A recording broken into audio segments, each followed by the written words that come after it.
Hey, Commodores fans, welcome into the pregame show. David Korzanowski joined alongside Danny LaRose. We're here at McKeon Park for the matchup between the Commodores and the Harbor Hawks. Just their second matchup of the year after a rainout June 20th here at McKeon. Danny, I want to look at last night. Not many people around Falmouth do. A 14-0 loss to Bourne. Walk me through the three strikes. What were three things that went wrong? Yes, three things are pretty much the three most important things that can go wrong. First of all, pitching. Didn't really have any pitching that game. I mean, when you let up 2 touchdowns, it's never a good formula for success. There's nothing really the bats could do to respond to that. Second, of course, is those bats. I mean, the hitting couldn't get anything going. They were getting out quickly. I mean, it wasn't a strikeout fest by any stretch, but Mac Lardner, the pitcher for Bourne, was getting early swings. He was getting, frequent swings. It just was quick innings in and out. He was on the bump for like 5 minutes, it seemed, every single top half of the inning. And then finally, the third strike, the fielding. 3 strikes and you're out, and fielding didn't help out either. A couple more errors didn't really help out the pitching that was already struggling. Couple of balls that got behind the catcher. I mean, some were wild pitches, some were pass balls, some even wild pitches that we've seen Troy Clunch block before, just couldn't keep them in front of him. Really nothing went right for Falmouth. Those 3 important aspects of the game all were a wash. So a 14-0 loss was the largest since 2017. The Commodores only lost by 8 runs as their largest margin of defeat last year. They tried to bounce back today, and one person they're going to look to is the leadoff man, the spark plug, the captain, if you will, Hayden Cantrell, and Katie Florio is with him pregame. Katie.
Thanks, Katie and Hayden. Danny, I want to look at the bigger picture for these two teams. Hyannis with 5 wins, 5-17-1, still in 5th, and Falmouth still in 3rd, but trying to move up in the standings. Yeah, Hyannis maybe having one of their worst seasons in a long time. I mean, this is really, really bad what they're off to. 5-17-1 is way, way down there in last place. Falmouth with a very comfortable cushion, but Falmouth is more or less looking in front of them, not behind them. Obviously, you can't overlook any team in this league, but they're also looking at Katuitt and Wareham thinking, we're only 1-2 points behind those top 2 teams in the Western Division. Couple games in hand. We can win as many games as possible. In the meantime, really eat into that and potentially take first place. Meanwhile, Hyannis, they haven't been the worst team that they were, in June. I mean, they've improved a little bit. They've got guys like Lucas Dunn, who actually got eaten up by Team USA, but for the time he was here, he was pretty solid. Guys from Mississippi State like Jordan Westberg, Rowdy Jordan, they have showed up and they have really brought some firepower to this offense. So don't expect this to be, a 5-0, 10-0, 14-0 Falmouth win. This could really be a close game, and I expect a lot of runs to be scored. Hyannis has a 1-0-1 record against Falmouth. They tied once earlier in the year,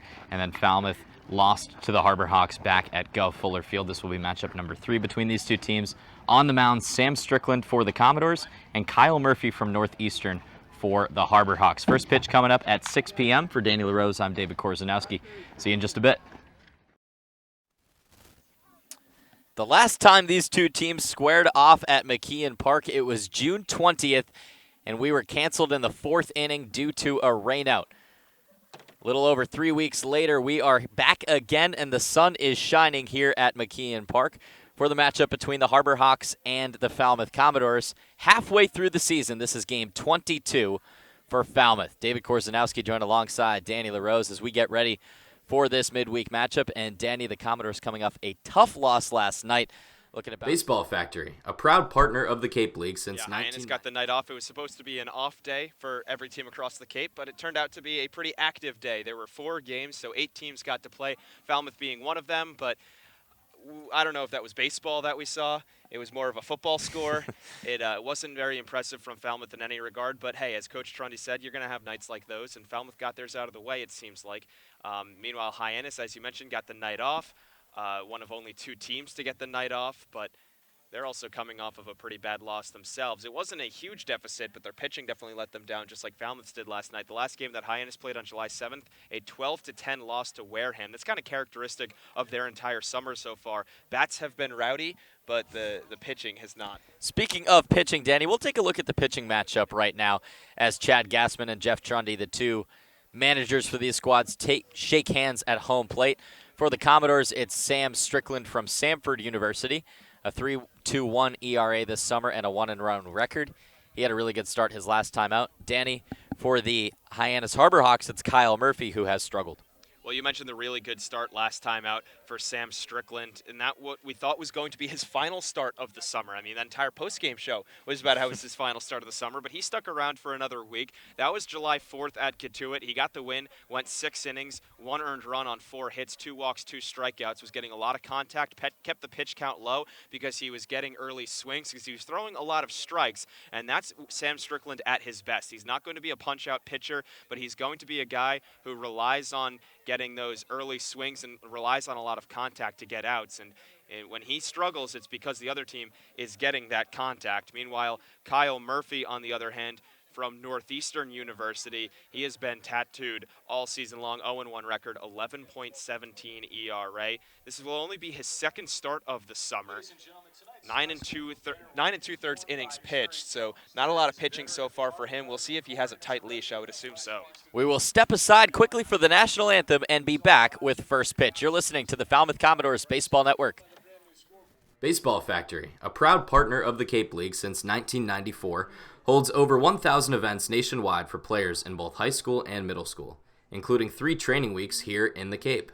Baseball Factory alumni have played on every Division I college program across the nation, with thousands drafted and more than 500 who have made it to the majors. Visit baseballfactory.com to learn how you can build your way to greatness. Cape Cod Healthcare is the leading provider of healthcare services for residents and visitors of Cape Cod, with 2 acute hospitals and more than 450 physicians. For more information, please visit capecodhealth.org. Cape Cod Healthcare. Expert physicians, quality hospitals, superior care. Cape Cod Coca-Cola thanks you for supporting the Cape Cod Baseball League and for refreshing yourself with ice-cold Coca-Cola products. Please remember to recycle your empty bottles, cans, and all other recyclable materials. It takes only 6 recycled plastic bottles to make a new baseball cap. The Colossal Lobster Rolls are back at the 99 restaurants. Visit today in Centerville, Falmouth, Mashpee, Wareham, or Yarmouth for the best value for lobster rolls on the Cape. The 99, proud sponsor of the Cape Cod Baseball League. After a rendition of the national anthem by Terry Jones, Kyle Murphy digs his cleat into the dirt in front of the rubber and throws in a couple practice pitches to Adam Hackenberg. We'll walk you through the Falmouth Commodores lineup as we start this game. Hayden Cantrell missed 1 game earlier in the week, but he's back in the leadoff spot and playing second base tonight. Tim Tawa is batting second and playing center field. Danny, for the first time since June 17th, Blake Dunn is out of the lineup, as we'll take you through the rest. Zach DeLoach in the 3 spot playing right field. Trey Cruz batting fourth and playing an unconventional third base. Tyler Ross after his double last night against Bourne, DHing and batting 5th. Matt Nelson with 1 hit on the summer, catching at the 6th spot. Austin Langworthy in left, batting 7th. Barron Radcliffe playing 1st, batting 8th. And Kevin Kendall playing short, rounding out the order. Danny, what are your thoughts on the lineup and how they'll respond tonight? I think Blake Dunn is just getting a day off, maybe a maintenance Yeah. day.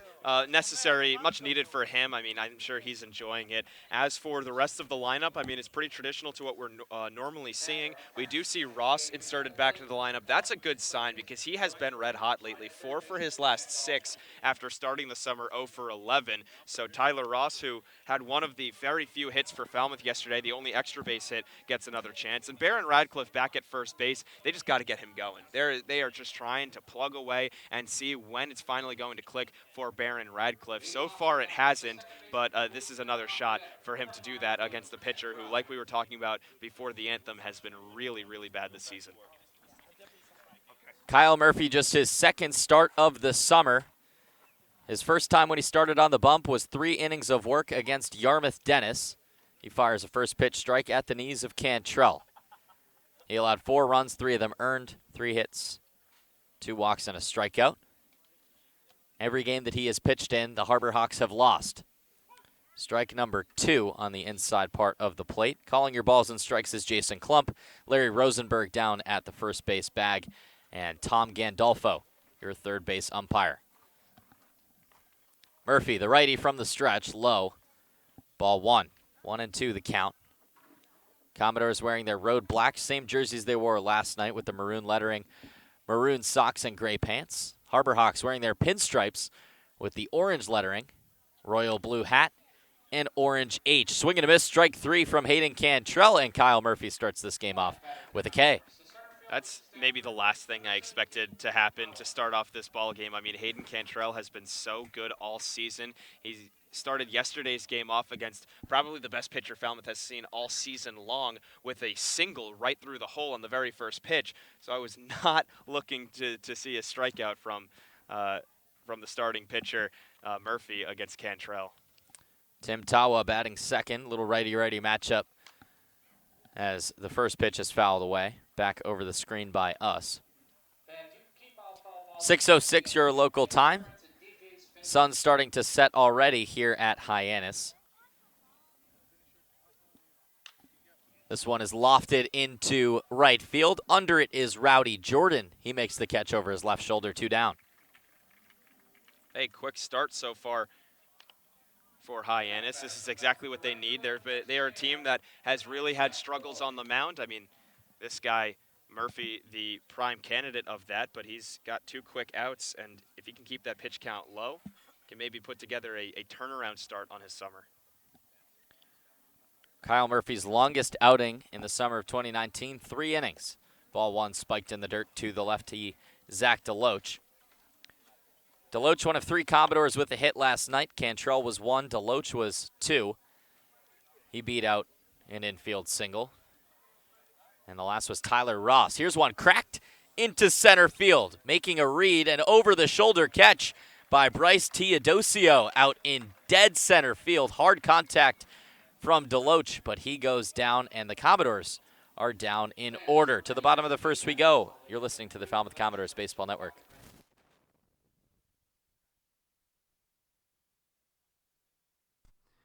Cape Cod Healthcare is the leading provider of healthcare services for residents and visitors of Cape Cod, with 2 acute hospitals and more than 450 physicians. For more information, please visit capecodhealth.org. Cape Cod Healthcare, expert physicians, quality hospitals, superior care. The Falmouth Commodores would like to thank Franklin Sports for their sponsorship of the Cape Cod Baseball League. Franklin is yet again proud to be the official batting glove of the Cape Cod Baseball League. Throughout the summer, all 10 Cape League teams are wearing their own custom team batting gloves, courtesy of Franklin Sports. To order your favorite team's design or to create your own, visit franklinsports.com/custom. Enter code CCBL20 for 20% off your purchase. From Cape Cod to the major leagues, only the best hitters in baseball wear Franklin gloves. Cape Cod Coca-Cola thanks you for supporting the Cape Cod Baseball League and for refreshing yourself with ice-cold Coca-Cola products. Please remember to recycle your empty bottles, cans, and all other recyclable materials. It takes only 6 recycled plastic bottles to make a new baseball cap.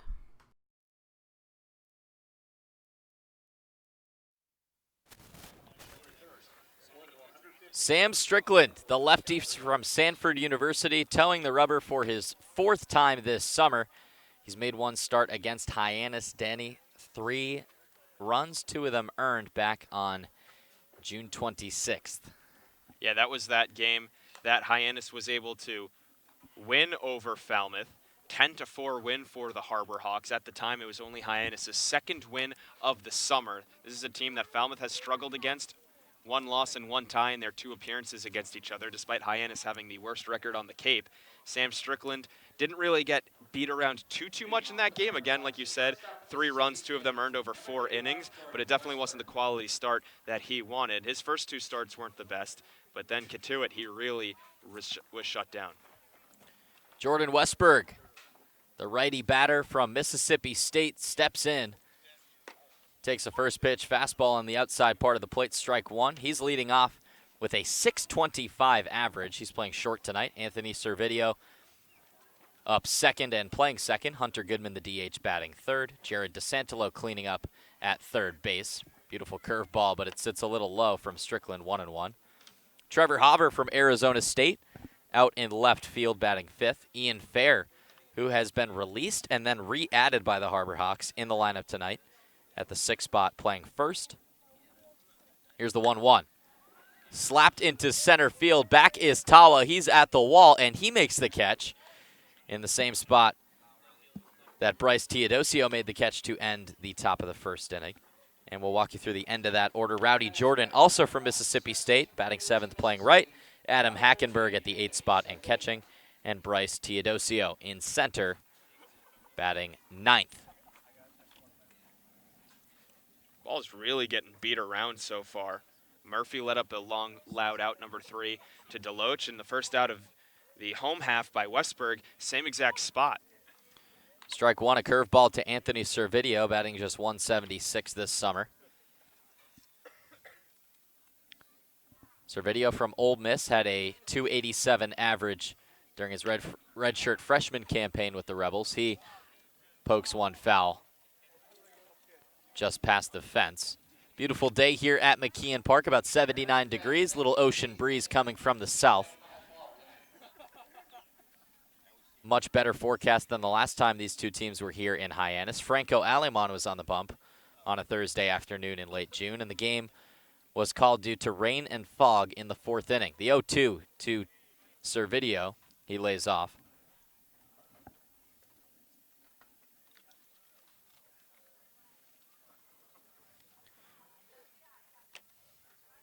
Servideo 5 for his last 13. He has been seeing and hitting the ball well, 2-2. I like the, we comment about this a lot, the kind of hodgepodge of teams and colleges you get on the Cape, and I really like the rivalries you can get within teams. 2-2 is a fastball just outside, so says Jason Klump. Full count. It's kind of funny seeing Jordan Westberg from Mississippi State and his arch rival Anthony Servideo from Ole Miss batting right behind him.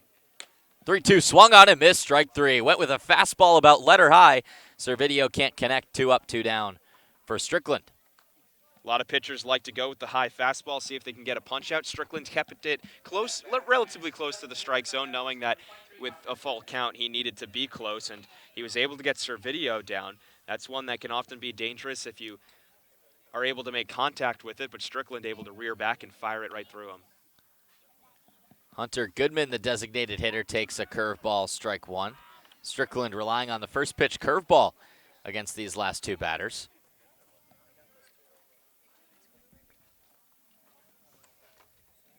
The 0-1.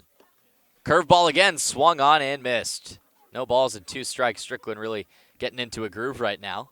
Yeah, that off speed is looking fantastic. He's keeping it very low, and it's staying in the strike zone. It's not dropping too much, but it's dropping subtly enough. He's already moving in the windup. The 0-2, fastball high. Ball 1.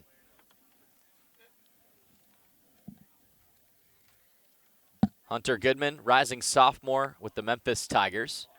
Had an outstanding .326 average in his first year. Just barely gets a piece of the curveball to stay alive.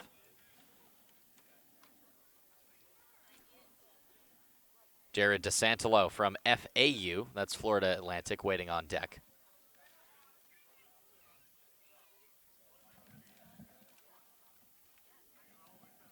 Strickland rocks and fires. Swing and a miss, strike 3. Went with a low pitch. Maybe it was a changeup. He gets his second swinging strikeout. And the Harbor Hawks also go down in order. Through 1 inning, it is 0-0 on the Falmouth Commodores Baseball Network. The Falmouth Commodores would like to thank Franklin Sports for their sponsorship of the Cape Cod Baseball League. Franklin is yet again proud to be the official batting glove of the Cape Cod Baseball League. Throughout the summer, all 10 Cape League teams are wearing their own custom team batting gloves, courtesy of Franklin Sports. To order your favorite team's design or to create your own, visit franklinsports.com/custom. Enter code CCBL20 for 20% off your purchase. From Cape Cod to the major leagues, only the best hitters in baseball wear Franklin gloves. Earn a bachelor's or master's degree, complete a certificate, or take a single course through the Division of Continuing Education and Graduate Studies at Curry College. Classes run days, evenings, and weekends in Milton and Plymouth. To learn more about programs in business, criminal justice, education, nursing, and more, visit curry.edu.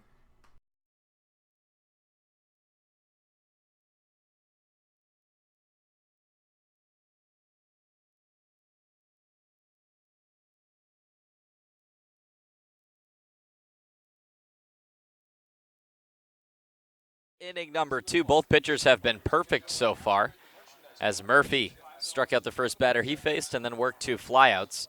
Now he'll face Trey Cruz, Tyler Ross, and Matt Nelson in the top of the second inning. Danny, especially after last night, you think it maybe is important for the Commodores to get the bats going early? Oh, absolutely. And this is maybe the last thing I would have imagined as the first pitch is fouled back. And it's not a pitcher's duel yet. We're only through 1 inning. But to see both teams go down in order, this is a potent Hyannis offense that, is typically scoring 6, 7, 8 runs per game. But their pitching has let them down. And this is a Falmouth offense looking for a rebound. And, going up against a pitcher like this, I would expect a lot of hits. Ball 1, fastball that's just a little inside to the switch hitting Trey Cruz. He's batting as a lefty against the righty Murphy. Gets a piece of the 1-1. It's well foul into the trees. Murphy, a rising redshirt senior at Northeastern. He has been out in Boston for quite some time now. From Billerica, Massachusetts. Curveball, strike 3. Trey Cruz with a quizzical look back to Jason Klump. He heads back to the dugout, a strikeout victim. Yeah, that was low. That's just about every umpire we're seeing on the Cape this year, is they love to call pitches below the knees, and it's surprising that, teams haven't really adjusted to that yet. Haven't really seen Klump too much behind the plate. He's typically been a fielding umpire when the Doors have had him, but now they know. Tyler Ross, also a switch hitter. He lifts one into the gap in left center. It's down. He is rounding and heading towards second base. Back at the wall, off a weird bounce. Teodosio throws it in. And no play at second base. Tyler Ross with 2 doubles in his last 2 at-bats. Yeah, 2 doubles in his last 2 at-bats. Now 3 straight games where he's had doubles, and he is red hot.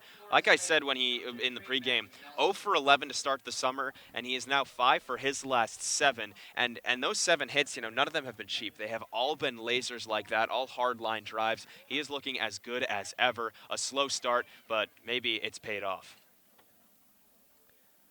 He also hasn't been in the batting order consistently. Yeah, he's had a while to get a groove going. You mentioned that low AB count. He's also got a couple appearances on the mound. Was a starter last week for the Commodores as a curveball misses high and inside to the catcher, Matt Nelson. But yeah, you said it, Danny. He's one of the hottest bats on the team right now. Yesterday when the Commodores had just 2 hits late in that blowout against Bourne, he came up and slapped a double to right center field. Murphy pitching from the stretch for the first time tonight. Ross is in scoring position. Nelson takes a fastball for a strike, 1-1.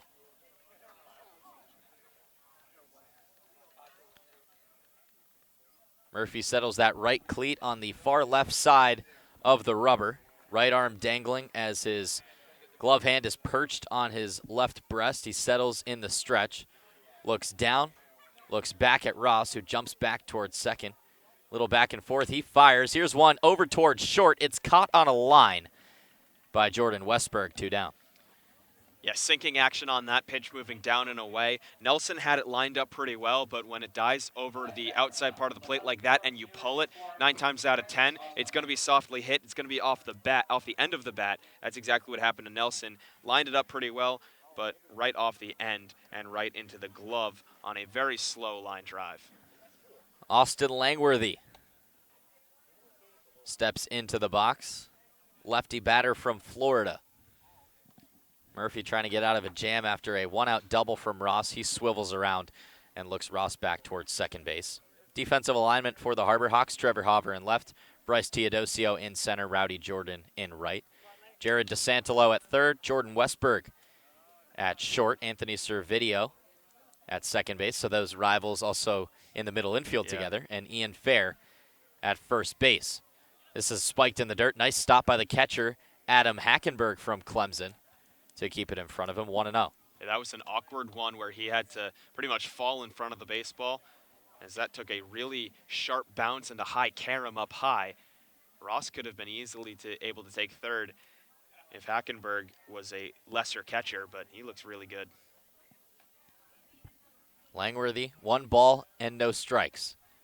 Curveball for a strike, evens up the count. It's got a lot of movement, and if he keeps it low like that, he'll be good every time. Just got to avoid hanging it, because curveballs like that, when they go 12-6, and you hang it to a guy like Langworthy, goodbye baseball, but that one's never going to be taken very far if you keep it at the knees. 1-1 with Barron Radcliffe on deck. It's a fastball. It's low. 2-1 the count. Ross with 1 stolen base this summer. He has yet to be caught on the base paths, and the Commodores, a rare sight last night, Danny. They did not have a stolen base for one of the first times all summer. Didn't have a lot of base runners, so couldn't Correct. really take liberties. The 2-1. Another curveball. This is high and away.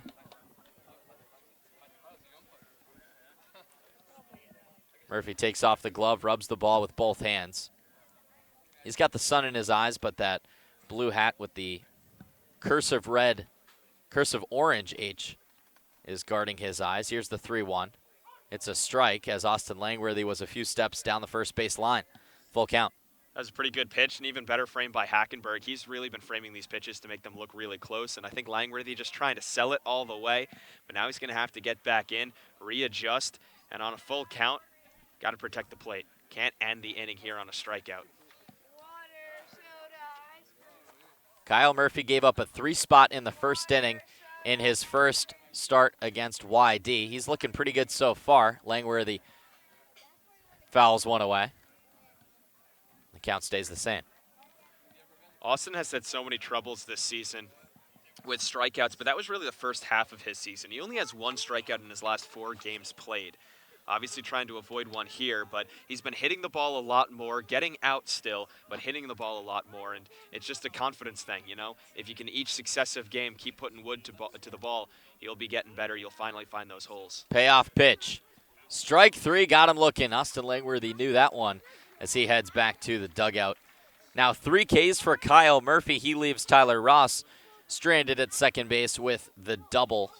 So no runs on 1 hit, no errors, and 1 runner left on base as we head to the home half of the second. You're listening to the Falmouth Commodores Baseball Network. Cape Cod Coca-Cola thanks you for supporting the Cape Cod Baseball League and for refreshing yourself with ice-cold Coca-Cola products. Please remember to recycle your empty bottles, cans, and all other recyclable materials. It takes only 6 recycled plastic bottles to make a new baseball cap.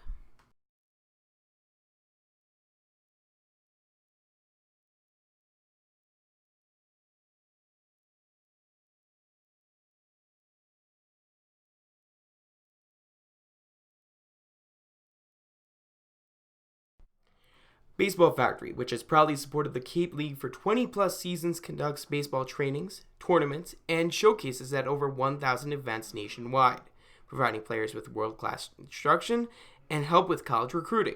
The Baseball Factory program leads to future success both on and off the field for players in both middle school and high school.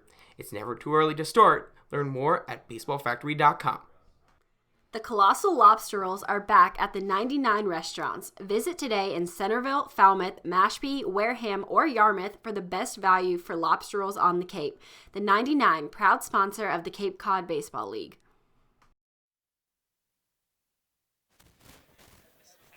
Bottom of inning number 2, pitchers have looked good so far. As just one hit for the Commodores, it came in the second. No hits for the Harbor Hawks.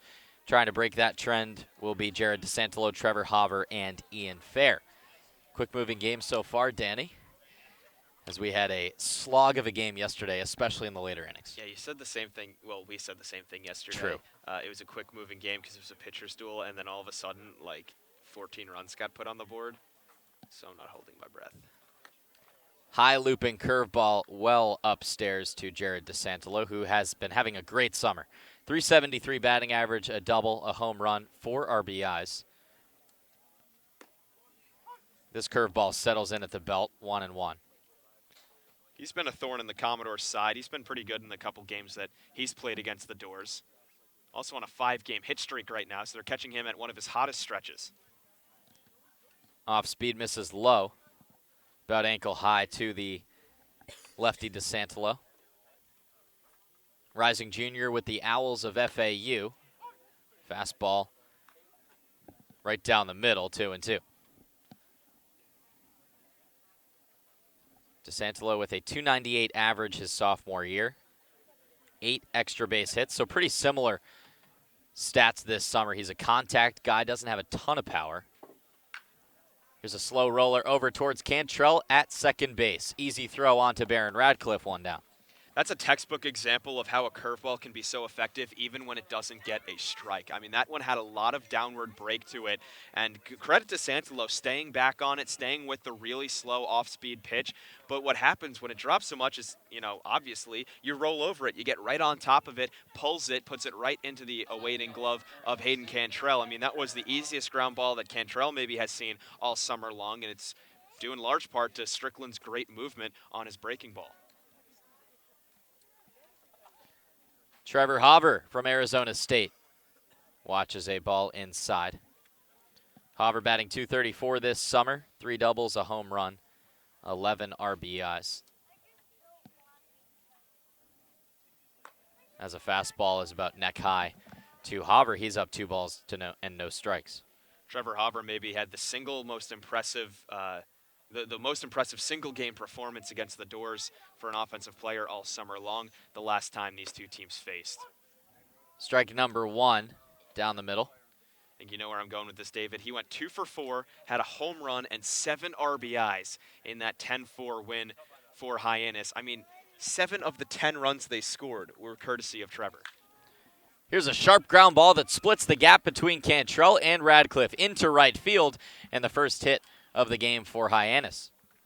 I don't know, maybe it's just something in the water with Hauver, but he does to the Commodores what Hayden Cantrell does to the Harbor Hawks. Yeah. Both of them pretty much tear up these opposing sides, and he continues it here with the single. Ian Fair steps into the box. Righty batter playing first base tonight. He's 6 for 12 on the summer. And Danny, he's got an interesting story because he was released in mid-June by Hyannis as he takes a fastball down the middle for strike 1. But then, due to some departures for the Harbor Hawks, as well as his close proximity to the Cape, he was re-added to the roster. Temporary player from Northeastern watches a curveball that skips in the dirt, 1-1. He's been pretty successful. He's batting .500. Right. 6 for 12. From Walpole, Mass, 357 average with the Huskies during his redshirt sophomore season. Goes to the same school as Kyle Murphy. He thought about chasing the high fastball, but he lays off. 2 balls and a strike. How about this? He's riding a 4-game hitting streak right now that he started the season with, and that's over a 27-day stretch. He's had a 4-game hitting streak over the last 27 days. He could make it 5 if he gets a hit here. Another ball fouled away. Fans, thank the DJ's famous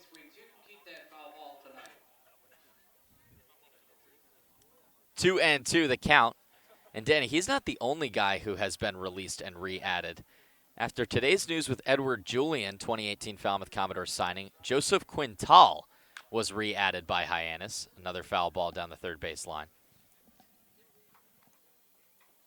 Yeah, Eddie Julian only played about a week or so here with the Harbor Hawks. He was supposed to go to Team Canada last week and then decided that he wanted to sign with the Minnesota Twins for a pretty penny. He was an 18th round draft pick. Initially said he was going back to Auburn, tweeted it out and everything, but money talks.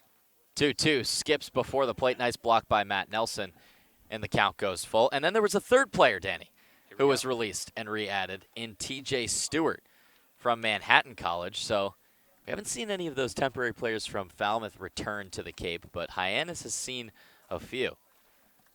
Hyannis has also had a couple guys pegged by Team USA. Yep. Lucas Dunn, who was a recent addition on Team USA, and Nick Lofton from Baylor also to Team USA. So those aren't pitchers either. I mean, those are lineup guys. You usually have a wealth of pitchers, but you need those bats. Payoff pitch is low. Ball 4 as Ian Fair jogs down to first base. Now runners on first and second with 1 out. Pretty good at back work by Fair. A lot of those pitches that were called balls weren't very close. And now Rowdy Jordan, who has been ice cold this summer, has a chance to try to break out of that and break the scoreless tie we have.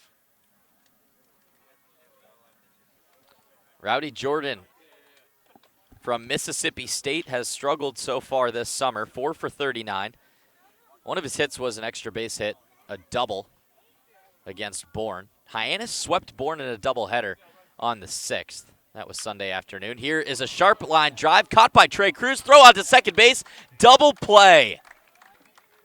Trey Cruz dives to his left in his first start at third base, and Heath shows off the leather. He makes the catch about 6 inches above the dirt and throws it on to Hayden Cantrell. Double play ends the inning as we head to the third. It's 0-0 after 2. Learning at Curry College extends beyond the classroom and is embedded in all they do.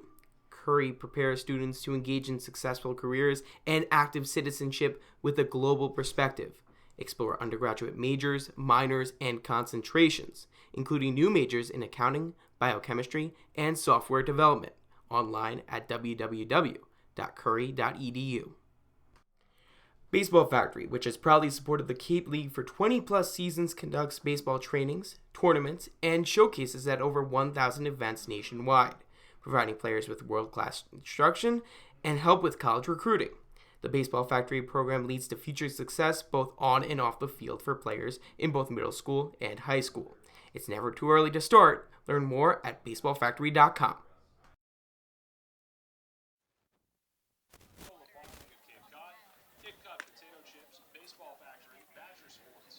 Scoreless through 2. No runs for either side, 1 hit for each team, and no errors. Barron Radcliffe, Kevin Kendall, and the leadoff man Hayden Cantrell due up here in the third. And Danny, looking at Hyannis's record, looking at their previous games, maybe we didn't expect a 0-0 game through 2. Yeah, I was expecting the bats to be alive early and often. I could have seen double digits for both these teams. Really was expecting more of a power mash, and so far so good for the first time through the order for both these pitchers. But typically it's second time through the order where, the pitchers start to be understood by the hitters, and we'll see if that happens. I mean, Hayden Cantrell, the leadoff man, is slated to bat third in this inning, but Kyle Murphy has been looking pretty good. He's got 3 strikeouts through 2 innings already. And that's not bad. I mean, 2 of those strikeouts came against guys who rarely ever strike out in Cantrell and Cruz. Barron Radcliffe, the big lefty from Georgia Tech, watches a first pitch strike. Radcliffe, a 138 average, 1 double, 2 RBIs. Murphy going up against him, the righty from Northeastern, swing and a miss, strike 2. Just for perspective, Hyannis' last game out against Wareham through 2 innings. The score was 5-2 in favor of the Gatemen. Hyannis' pitching has struggled. Here's a foul ball back into the backstop. 0-2 remains the count. As they are last in the Cape League in ERA, a whopping 7.82 as a staff ERA. Yeah. Fastball way high, 1-2. And that's way, way last, because if you look at the team that is ninth, 4.50 for Wareham. So they are way above the even the next team. Swing and a miss, strike 3. Low pitch from Murphy that Radcliffe fans on. He is now the 4th strikeout victim of the Commodores. Yeah, and he is just a guy who seems to have that strikeout bug and can't shake out of it. I mean, Austin Langworthy, he did strike out his last time up, but he had that early in the season, shook away from it, started putting better wood on the baseball. Baron Radcliffe has never been able to really free himself of the strikeouts. Kevin Kendall dodges an inside fastball. That's a ball. 179 average for Kevin Kendall. Ground ball over towards first base, and it's past the outstretched glove of Ian Fair into right field. And a soft ground ball from Kendall finds the hole. Second hit of the day for the Commodores, 1 on and 1 out. Can you tell Ian Fair wants to be here? I mean, good Lord, that was full extension. He took a hard fall onto the dirt. He really wanted to get to that ball, and he gave his best effort as best as you can. He got a tall frame as well, but Kendall, that ball had eyes, sneaks right through the hole, slowly hit, and even the second baseman, Servideo, couldn't get towards it. So it was just perfectly placed in just the right spot. Hayden Cantrell up for his second AB. Pickoff move from Murphy.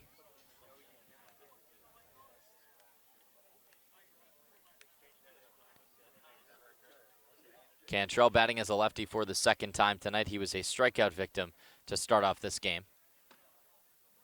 Fastball low. 1 ball and no strikes. Kendall on first with 2 stolen bases this year. The Commodores as a team have 42. 84% team success rate on stolen bases. Hard ground ball past Servideo at second.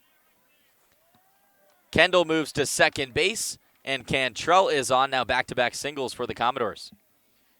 Everything Hayden Cantrell is making contact with lately is finding holes. He's hitting a lot of line drives, and he's hitting the ball really, really hard. That one is pretty much identical to the leadoff hit he had yesterday against Bourne, only this time it was to the right side of the field because he pulled it from the left side. Last game, it was the left side of the field because he pulled it from the right side. So Hayden Cantrell lining up pitches really well, making solid contact, and none of these hits are cheap for him as he continues to just be the best hitter I have seen all summer. Commodores perhaps getting to Murphy here in the 3rd. Back-to-back singles as here is one skied into center field. There is Teodosio. Kendall won't even think of tagging up. He jogs back to second base, 2 down. Tim Tawa was pretty upset with himself yesterday after going back-to-back days 0-for, but the thing with Tawa is he's not striking out. He's making really good contact, but he's getting underneath the baseball. We saw a couple times that he flew out last night, got a lot of power underneath it, but didn't get it to go over the wall. Today, he's already 0-for-2 with a couple of flyouts, and that one, a great pitch about belt high and got way, way under it. So just a little bit of a hiccup in his swing that if he can sort out, he should be able to really have a jump in his season. Zach DeLoach swinging the bat back and forth by his ankles. Lefty from Texas A&M. Watches a first pitch curveball that breaks a little bit too sharply. 1 ball, no strikes. DeLoach a flyout victim to deep center field his last time up. Teodosio caught it over his shoulder right in front of the 394 marker in dead center. Murphy trying to match his longest outing of the year. That's 3 innings. Another curveball, another one low. Yeah, I think he's trying to get a ground ball right here from Zach DeLoach, keeping the ball low, throwing a lot of off speed because he knows that DeLoach has some power. He knows that DeLoach is a line drive hitter, and if he can pound one into the grass, it'll make it a much easier play. Murphy from the stretch. Kendall on second base. Ball in the dirt. Nice stop by Hackenberg between his legs. But now the count 3 balls and no strikes. Murphy asks for a new ball from home plate umpire Jason Klump. He gets his wish and he will settle in the stretch with 2 runners on and 2 outs. Only 1 appearance this summer in which Murphy did not allow an earned run. It was on June 29th against Chatham. 1 inning and 2/3 in relief. Ball 4 at the ankles, a 4-pitch walk to Zach DeLoach. Loads the bases with 2 outs. Looked like he wanted no part of Zach DeLoach. He knows what DeLoach is capable of. He knows what he's been doing lately with a lot of clutch hits and a lot of RBIs. Kept every single thing low, and I think he's okay with letting him get on base. But now we'll have to face Trey Cruz, who's another left-handed bat, is the switch hitter against this righty. And he was able to strike him out his first time up, but I don't know. I wouldn't expect the same success against Cruz the second time around the order. Cruz, a strikeout victim, looking in the second. He was the 4th of the Commodores to go down in order to start this game. Another curveball, and again, it's breaking too sharply right now, Danny. And he's not getting swings either. Yeah, that's the biggest issue, is that you want to keep your breaking stuff out of the zone, especially when you're deeper into counts, like maybe 0-2 or 1-2. But when you throw it to start off in AB, you got to throw it in the zone. You got to get at least a swing, but it doesn't have that type of movement, and it doesn't have that threat right now. Kendall on third, Cantrell on second, DeLoach on first. Fastball is a strike, 1-1. Haven't seen that pitch in a long time. Feels like it. Murphy, a 4.66 ERA last year with Northeastern. Was second on the team in wins, starts, and strikeouts. Strikeout here would be big. The 1-1 just in front at third base, barehanded by DeSantelo. He has to eat it. Straying off the bag is DeLoach. Tag at third. He got him. The run scores as Hayden Cantrell was rounding third a little bit too eagerly. He has to dive back into third base, and a heads-up play by DeSantelo and Westberg. DeSantelo barehands it, tosses back to the shortstop for the third out. It's made on the base paths after a slow roller, really a nub shot off the bat of Trey Cruz. Nonetheless, the Doors take a 1-0 lead into the bottom of the third. You're listening to the Falmouth Commodores Baseball Network. Cape Cod Coca-Cola thanks you for supporting the Cape Cod Baseball League and for refreshing yourself with ice-cold Coca-Cola products. Please remember to recycle your empty bottles, cans, and all other recyclable materials. It takes only 6 recycled plastic bottles to make a new baseball cap. The Colossal Lobster Rolls are back at the 99 restaurants. Visit today in Centerville, Falmouth, Mashpee, Wareham, or Yarmouth for the best value for lobster rolls on the Cape. The 99, proud sponsor of the Cape Cod Baseball League. Coming back a little early here at McKeon Park. The Doors take a 1-0 lead in the top of the third. Our very own Katie Florio is standing by to talk about the team's reaction and response after a tough loss last night. Katie. Thanks, David. And before the game today, I talked to Coach Trundy, and he said exactly what's evident with baseball. Today is a new day, and the good thing about this game is you don't have to wait very long to play again. Yes, last night was frustrating, but he said they come out here and try to do the same things every day, whether that's winning the next pitch or being a good teammate. Trundy also said it's not going to happen every night, and that's just part of being a baseball player. Thank you, Katie, as that response was definitely evident in the top of the third inning. 2 hits for the Doors, an RBI from Trey Cruz on an unconventional play, and perhaps a tough third out on the base paths with Hayden Cantrell rounding third a little bit too eagerly. Danny, what did you see on that last play? Because it was pretty chaotic. I looked down. I didn't see anything. I looked down at my scorecard, and all of a sudden you said Hayden was tagged out, and he slammed his fist into the dirt. Strike 1 off speed at the knees to Adam Hackenberg. Thanks again to Katie Florio for joining us. And I think that was the message we saw from everyone last night. We saw it from Trundy. We saw it from Hayden Cantrell today, swinging a missed strike 2. Is that short-term memory, right? They're trying to forget yesterday and just move on to today. And at the end of the day, I mean, you're here to better yourself. You're focused on wins and everything, but it's not make or break, and that's something that this team has been telling us. Curveball swung on and missed. A 3-pitch strikeout to start off the bottom of the third for Sam Strickland. And he now has 3 Ks. As I was saying, this team has been telling us, the last couple of weeks that, they've just been so light, they've been so loose, they've been having so much fun that it's making baseball fun again, released from all that pressure that they normally face at school, especially if they're at some of those big schools in the Power 5 or down in the Southeast region. And that's going to happen with losses as well, as when you have a big loss, you're still pretty loose. Yeah, you don't like losing. You don't like, being, 3 or 4 hit. But it still doesn't get under your skin too much, and that's a good thing. First pitch was a ball that was high and away. Second pitch is fouled back into the field behind us here at McKeon Park. McKeon Park is on the campus of John Paul II High School in Barnstable.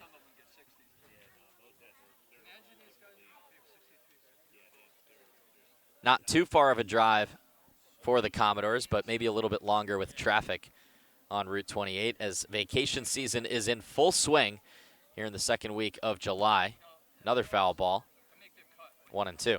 This has got to be the farthest field from Gov Fuller, do you think, or is Wareham further? Farthest from Gov Fuller.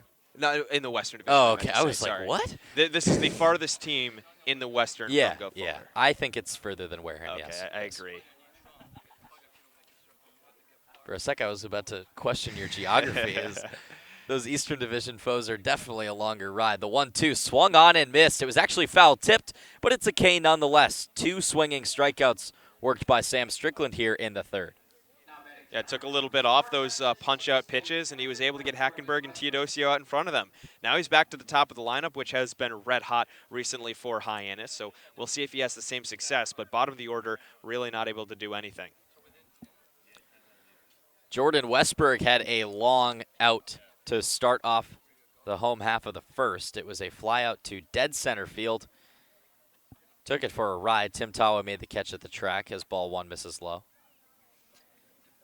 He's been one of the hottest hitters on the Cape. 625 average in 16 at-bats. Checks his swing. 2 balls and no strikes. Reigning Cape League Player of the Week. Yep. Earned those honors because of course he did. I mean, it's his first week on the Cape, and he went 10 for 16 with 3 home runs. Just ludicrous numbers. Sometimes you see the later additions from Omaha. It takes a little while for their stat line to catch up. Yeah. Not Westberg. Ball 3 misses low, and you can tell Strickland is pitching around Westberg right now. What's especially impressive with Westberg is that he's only got 1 strikeout through his 16 ABs, and that came in the last game played. And that's something with the recent additions is even guys who show up here on opening day but haven't swung a wood bat all year long is they strike out a ton. Right. The 3-0 is a fastball right down the middle. Westberg lays off. He did not have the green light on that one. But Danny, he's just been outstanding. He already has 2 doubles, 3 home runs. He had 2 doubles, a home run, and 2 RBIs in 1 game against Bourne in that doubleheader on Sunday. Sharp ground ball over to Cantrell. It gets past his outstretched glove. Should be ruled a single into right field, but Cantrell definitely had a chance to make the play. Yeah, I mean, I'm you know me from last year. When it comes to scoring, if it goes underneath your glove or if it hits off your glove, I'm always of the opinion that it's an error. But for Cantrell, that's a really tough play to make because it was hard hit. He was coming over to his left the whole way. We've seen him make that play a ton before. Usually gets a little bit lower, but making that on the run and having to get your back all the way down, it takes a certain type of athleticism and flexibility. So Westberg gets a hit on it, and because it's just such a tough play for Hayden to make. Anthony Servideo takes a strike. Strickland back in the stretch. He's looked good so far tonight. Just 42 pitches, 26 of them strikes. He's a guy that has steadily gotten better over the summer. He checks on Westberg. His first 2 outings, he gave up 3 runs, 2 of them earned. His last outing, he went in even 6 innings, gave up just 1 earned run, 4 hits against Katuitt. That was on July 4th. Servideo pokes one back to Strickland, who makes the backhand catch and throws it on to Barron Radcliffe. Strickland jogging off the mound after showing off the leather to help out his cause. Westberg singles, but the Hyannis Harborhawks score no runs and leave 1 on base. To the 4th we go. Just 47 minutes into this game on the Falmouth Commodores Baseball Network. The Falmouth Commodores would like to thank Franklin Sports for their sponsorship of the Cape Cod Baseball League. Franklin is yet again proud to be the official batting glove of the Cape Cod Baseball League. Throughout the summer, all 10 Cape League teams are wearing their own custom team batting gloves, courtesy of Franklin Sports. To order your favorite team's design or to create your own, visit franklinsports.com/custom. Enter code CCBL20 for 20% off your purchase. From Cape Cod to the major leagues, only the best hitters in baseball wear Franklin gloves. Earn a bachelor's or master's degree, complete a certificate, or take a single course through the Division of Continuing Education and Graduate Studies at Curry College. Classes run days, evenings, and weekends in Milton and Plymouth. To learn more about programs in business, criminal justice, education, nursing, and more, visit curry.edu. The Colossal Lobster Rolls are back at the 99 restaurants. Visit today in Centerville, Falmouth, Mashpee, Wareham, or Yarmouth for the best value for lobster rolls on the Cape. The 99, proud sponsor of the Cape Cod Baseball League. Welcome back to McKeon Park here in Hyannis, Massachusetts. Falmouth with a 1-0 lead over the hometown Harbor Hawks. I'm Danny LaRose, joined alongside my broadcast partner David Korsanowski, as it'll be the Doors back up to the plate here in the 4th inning, trying to extend on their 1-run lead. They're led off by Tyler Ross, followed by Matt Nelson, then Austin Langworthy. Ross, his first time around, a double, but he was stranded on second as he takes another home run hack at a fastball up in the zone to make it 0-1 to start the inning. Big swing on that double on a very similar pitch that he lined into left center. Here's the 0-1 as he puts that one into left field again, and that one will tuck itself inside the line. Ross is going to try for 2. The throw coming in. Not in time. Wow. Very close play, but Tyler Ross and that lanky frame just getting his left hand ahead of the tag. I'm trying to listen to see if there's much of a fight from Hyannis. It doesn't look like they're arguing that call, but I thought it was bang, bang. I mean, from this angle, it looked like the mitt of Jordan Westberg got to the bag at the exact same time that Ross's left hand did. He is now coated in dirt on the head-first slide. That was a risky stretch into the double because that was a shallow ball in left field and a pretty good throw by Hover. Maybe just a tad late. Hover was able to cut it off before it went anywhere. He got to that baseball in a jiff. As the first pitch is a curveball to Matt Nelson, he wears it on his front leg. Second time he's been hit by a pitch this summer in only a handful of at-bats. He'll trot down to first base, and the first 2 runners are on for the Doors. We've seen this script before. Falmouth has been putting runners on in prolific numbers so far in this ball game, but haven't really been able to do the damage that they want to. Yeah, in that 3rd inning, the Commodores did take the lead with the 1 run, but it kind of felt like a gift because of the ground ball from Trey Cruz. It wasn't like a hard hit ball into the outfield or anything like that. It was a ball that he swung a little bit early on. I think it was off speed, and he was thinking fastball. So he was way ahead of the pitch, got the end of the bat on it, sort of just dribbled it into very, I don't even know where to describe it. It was down the 3rd baseline, but on the grass. DeSantolo came in, barehanded it, had to eat it, then throws down to 3rd. So they score in that fashion, and it feels good for them to have the lead, but maybe not as emphatic as they wanted. Definitely could be more. I mean, the last time Ross was on base, 1 out and a runner in scoring position, they couldn't get him anywhere. This time, maybe a gift that he's in scoring position, because I want to go back to that throw. It looked like Ross was going to be well ahead of the throw. It came in on a couple of bounces to Servideo, who was covering second base, and it was in a flash where he snapped around and applied the tag, and Ross was already mid-slide. It was, like you said, bang, bang, and to our naked eye, looked like he got slapped right on the front of the fingers, but no dice, said Tom Gandolfo, who made the call, said safe. Austin Langworthy now with a huge opportunity. Runners on first and second and nobody out. He shows bunt, tries to slap it down and can't. But Danny, the reason I think my vision might have been wrong on that one was because Hyannis really didn't put up much of a fight. Yeah. I mean, Westberg kind of crouched a little bit after applying the tag and looked like he thought maybe he got him, but no one really in the dugout or in the field seemed to be too upset with the call. So that makes me think that maybe he was indeed safe. 0-1 the count to Langworthy with a big hole on the left side. He'll show bunt again and pull it back. This is a golden opportunity for a bunt because DeSantolo is playing right along the line at third base and on the grass expecting bunt.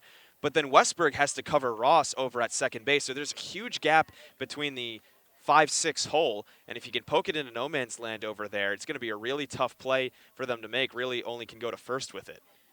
Here's the 1-1. Can't get the bunt down again as it trickles foul.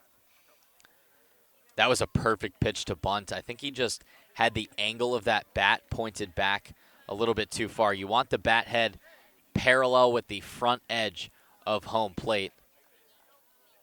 But he had it sort of more with the end of the bat forward and the head of the bat back. That's why it went behind home plate and not in front. Sure, Langworthy is not called upon to bunt too much down in Gainesville where he plays his school ball. 1-2, up high. That one rattles out of the glove of Hackenberg. Ross is going to try to take third. The throw down to third skips away from DeSantolo, and Tyler Ross is going to trot home with the second run of the ball game. Slides well ahead of that bouncing throw. Advancing over to second base is Matt Nelson. So a passed ball that Hackenberg can't squeeze scores Tyler Ross from second base, and the Doors lead 2-0. Likely going to be ruled a pass ball and a throwing error. At least that's how I think it should be ruled. Yeah. And Danny, again, this is a Hyannis team that really shoots themselves in the foot sometimes. I mean, their fielding percentage is .954. That is well below ninth place for last in the league. And again, another sort of gift there. Falmouth will take it as Langworthy clubs that towards the right side. Takes a funky hop on Servideo, but he stays with it after a little bit of a hop himself. Gets the out at first base, but still a productive out for Austin Langworthy as he ultimately gets his job done. He was called upon to bunt with 2 runners on to advance him into scoring position.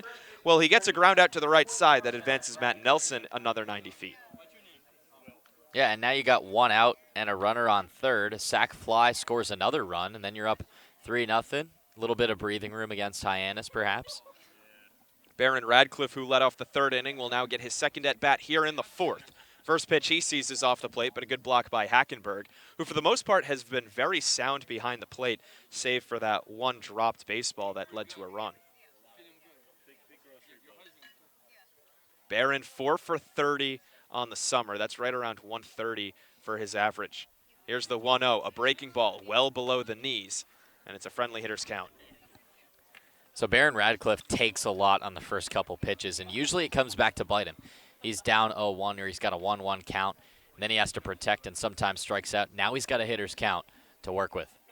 The 2-0. Fastball that is absolutely launched into left field. This will still be playable for Trevor Hauver. Tagging up from third and scoring without a throw is Matt Nelson. A sacrifice fly off the bat of Radcliffe makes it 3-0 Doors. David, off the bat, that looked like it was going to go into the stratosphere. Off the bat, I thought that was long gone. I mean, I thought that there was no shot that was staying in this ballpark. Wind not really blowing all that hard here at Hyannis. And in fact, when it does blow, it usually blows out towards left, and it helps the batters. So no way that the wind kept it in the ballpark, but just a little bit under it was Baron Radcliffe, deep enough to score the run, though. So another RBI, his 3rd of the summer. Bases are cleared. 2 outs for Kevin Kendall as the first pitch is low to the UCLA Bruin. So Kyle Murphy now through 3 2/3 innings has allowed a couple of runs, one of them unearned. The 1-0, Kendall swings at a pitch in a similar location but fouls it back. So even with the mistakes by Hyannis and maybe a couple gifts for those first 2 runs, Falmouth has got their mojo back. They're definitely a little bit louder in the dugout and getting excited with that 3-run lead. 1-1 paints the inside corner, and Kevin finds himself in a 1-2 hole. He's 1 for 1 with a single in the 3rd. Came around to score the ball game's first run. Trying to extend this 4th inning that has been productive for the Doors. The pitch, too far inside. Kendall came into today batting .178. Had hits in his first 4 or 5 games played, but has really cooled off since then. The 2-2, breaking ball downstairs yet again as that curveball just continually stays around the ankles.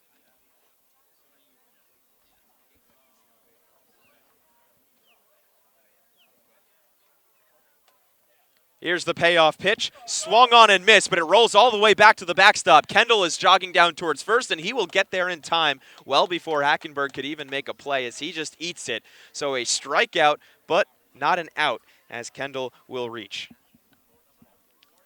That's the first batter to my memory for Falmouth to reach on a strikeout. Not often you see that. It was a pitch low in the dirt that Kendall should have laid off. It would have been ball 4. He goes swinging and then gets another gift from the Harbor Hawks as it squeaks through Hackenberg's glove, who is having a tough inning behind the plate. It was a low pitch. I was surprised Kendall swung at it because he took a couple of pitches Right down in the zone. That was nowhere near the strike zone and didn't even start in the zone. Didn't have any dropping action, but he'll take it anyway. Taking a big lead off of first base as he's going on the first pitch. Pitch is high, throw down from Hackenberg. In time, tag applied by Westberg. That was a dime thrown by Adam Hackenberg, as even if he's had a rough inning catching the baseball, he's been throwing it just fine, save the error, as he gets the final out of the inning down at second base. Kendall is caught stealing, but the Doors do tack on 2 more. They scored 2 runs on 1 hit, 1 error, and no runners left on base. To the bottom of the 4th we go, 3-0.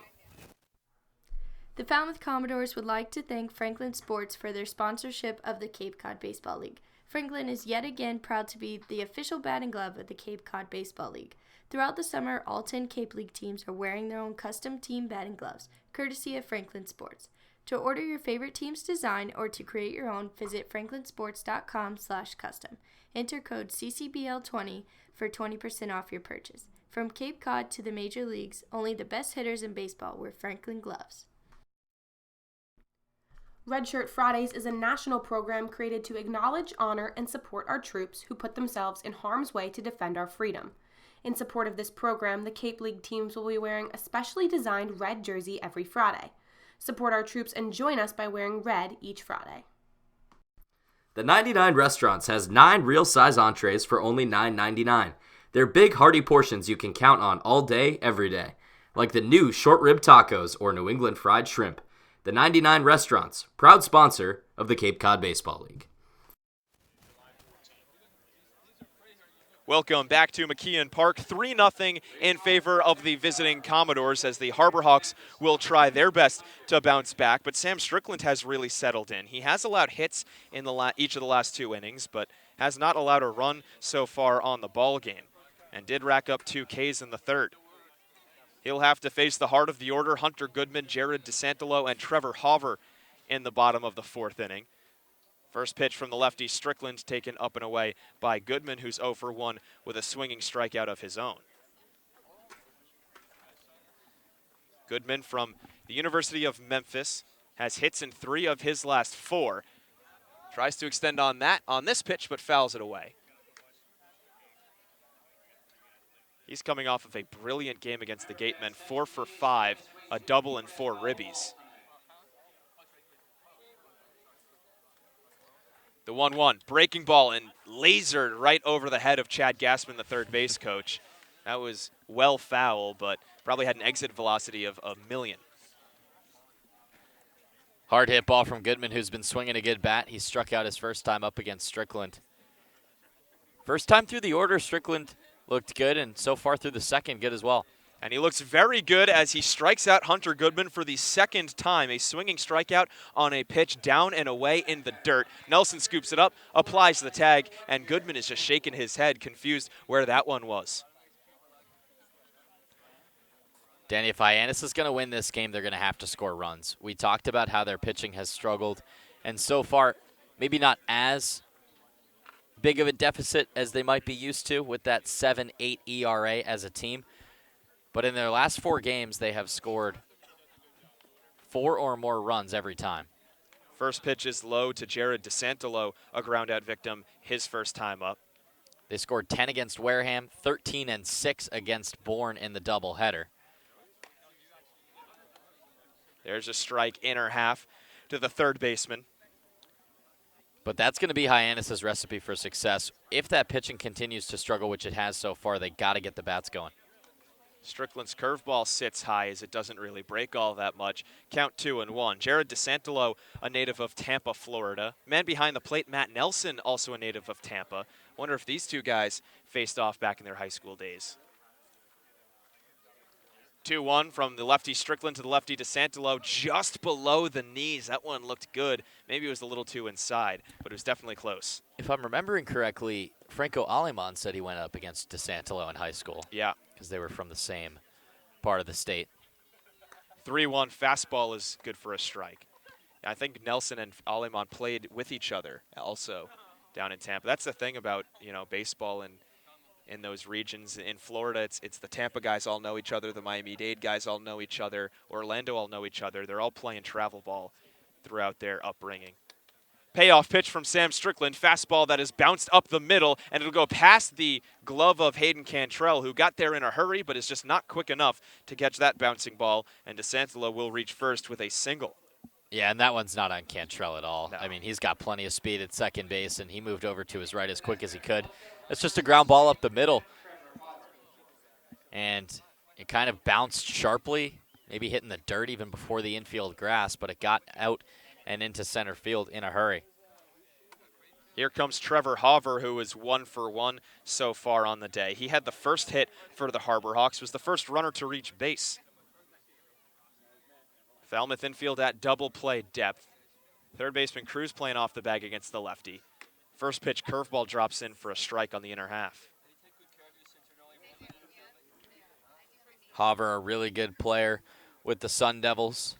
He, like a lot of those players down in Tempe, had a plus 300 batting average. Lines this fastball over towards second. Cantrell throws on a spin around, throw on to first. In time, a beautiful 4-6-3 double play. Hayden Cantrell had to jump to make the four-handed grab and then had to jump just to relay it over to second. And the execution from Kevin Kendall was even better as the Doors are able to get out of the inning thanks to that beauty. We will head to the top of the fifth inning, 3-0 on the Falmouth Commodores Baseball Network. Learning at Curry College extends beyond the classroom and is embedded in all they do. Curry prepares students to engage in successful careers and active citizenship with a global perspective. Explore undergraduate majors, minors, and concentrations, including new majors in accounting, biochemistry, and software development. Online at www.curry.edu. The 99 Restaurants has 9 real-size entrees for only $9.99. They're big, hearty portions you can count on all day, every day, like the new short rib tacos or New England fried shrimp. The 99 Restaurants, proud sponsor of the Cape Cod Baseball League. Cape Cod Coca-Cola thanks you for supporting the Cape Cod Baseball League and for refreshing yourself with ice-cold Coca-Cola products. Please remember to recycle your empty bottles, cans, and all other recyclable materials. It takes only 6 recycled plastic bottles to make a new baseball cap.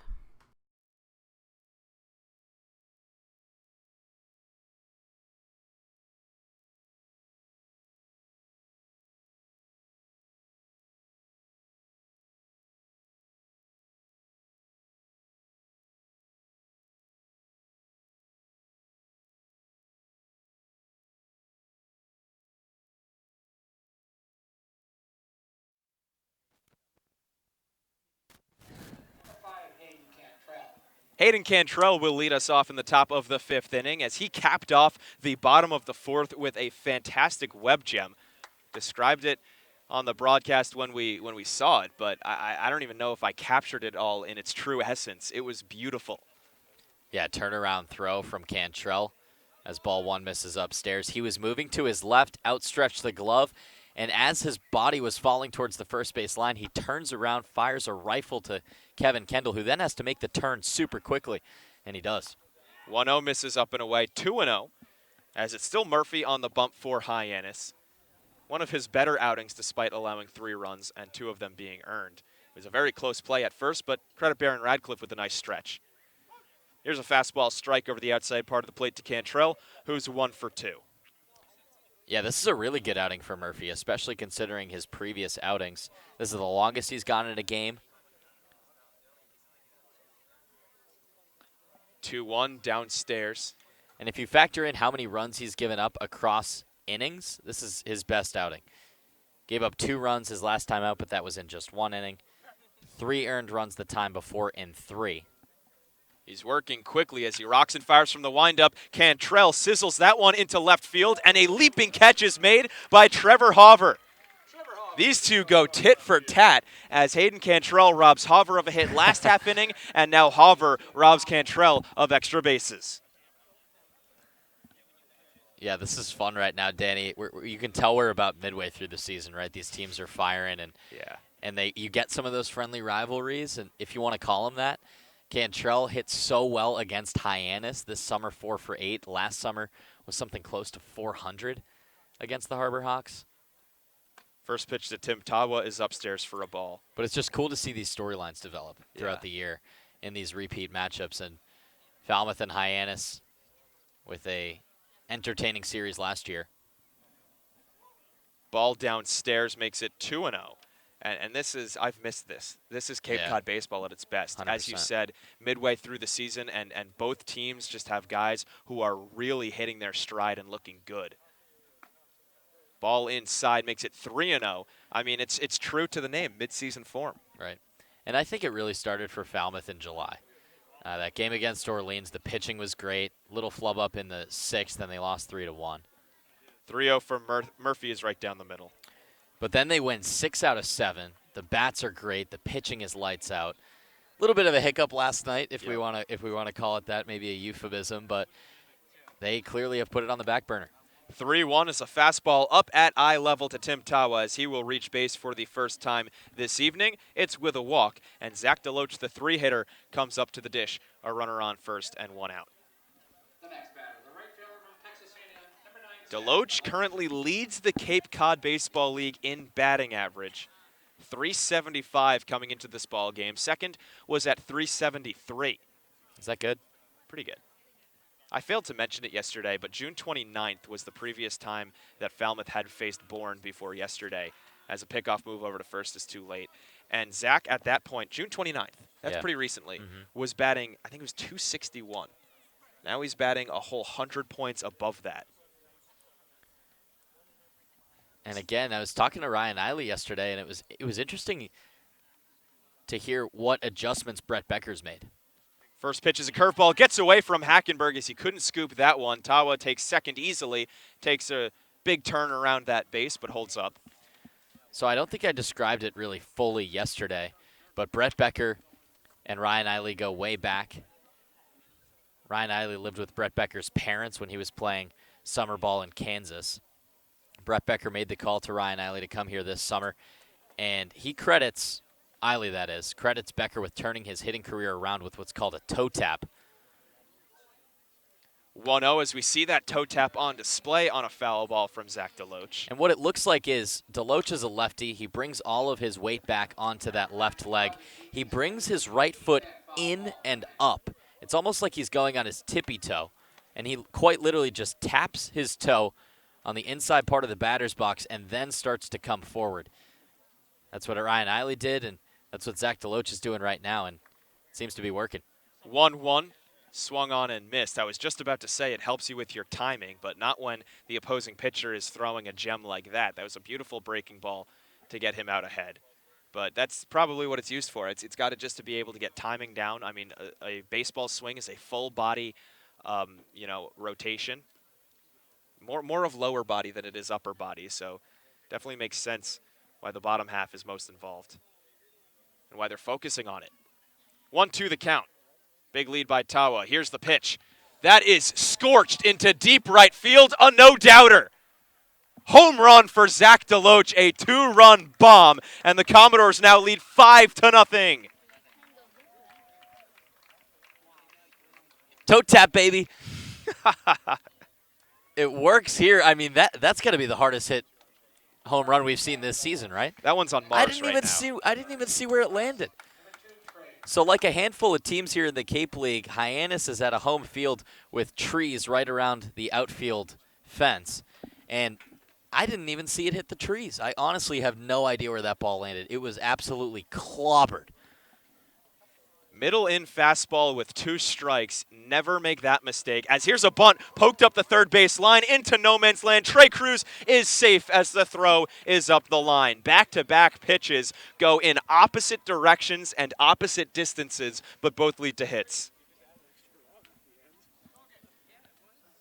So even with the 3-0 lead, Danny, some of those runs I think were more gifts, and it felt like Falmouth was winning, but I don't know. I still feel like they had more to show off, and it's coming out here in the 5th. We're really seeing it from the heart of the order. Cantrell with a loud out number 1, remind you. Yeah. To left field, and then a walk and a home run, and then a bunt single. First pitch is a curveball to Tyler Ross below the knees. Still no mound visit yet, as there is a righty warming up in the Hyannis bullpen. But right now it's Murphy's inning to get out of. Only 1 out that he's gotten. Pickoff move over to first. Cruz is back in time. I don't think we have given that DeLoach home run enough, air time, because that thing got out of here in like 2 seconds. Yeah. exit velocity was also just insane on that one. Yeah, I saw the contact. I heard it. I looked up, and I think it was already in the trees, as there's a swinging strike against Ross. And Zach knew it. He gave a little bit of a bat toss. I won't call it a flip, but he kind of laid down the bat subtly and knew right off the bat. I mean, that was an absolute nuke. 1-1 the count to Tyler Ross. He's got a couple of doubles in his 2 at-bats. The pitch. Breaking ball, skips away. Cruz is going to try to take second. Hackenberg is going to have to hold up. It was a great secondary lead taken by Trey Cruz, and that allows him to take second. All doors right now. They are not going down easily. They're taking everything they're given on the base paths. Putting up great ABs at the plate. Ross 2 for 2 with 2 doubles. Has a hitter's count now as well. Murphy from the stretch, lifts the left leg, fires home the 2-1. Another curveball, and again it misses down and away. He just loves that breaking pitch this game, but it hasn't really been working. It's been getting hit less than the fastball, but it hasn't been hitting the strike zone nearly as much. It also has been giving Hackenberg a lot of troubles behind home plate. 3-1, gonna have to wait. Cruz not taking a big lead, but Murphy still wants to keep him honest. Tyler Ross, the switch-hitting designated hitter from the University of Alabama, batting from the left side. The pitch. Outside, ball 4. Ross is now on base. 3 straight plate appearances, 2 hits, and a walk. And Matt Nelson with a golden opportunity to pour some on. It's going to bring a visit from Chad Gassman. Righty warming in the pen for Hyannis.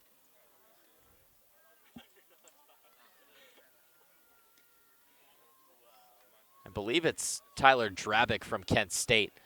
But no signal yet. I think he's just going to talk to Murphy and try to get him out of this inning. Try to preserve some arms. Already, home plate umpire Jason Klump is walking out towards the mound. I think he's expecting a call to the bullpen, and we will get one.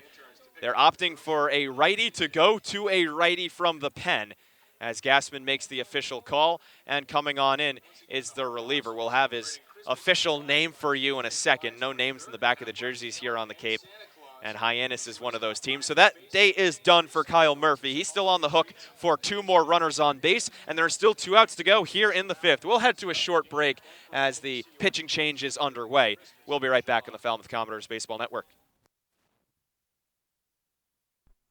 Cape Cod Coca-Cola thanks you for supporting the Cape Cod Baseball League and for refreshing yourself with ice-cold Coca-Cola products.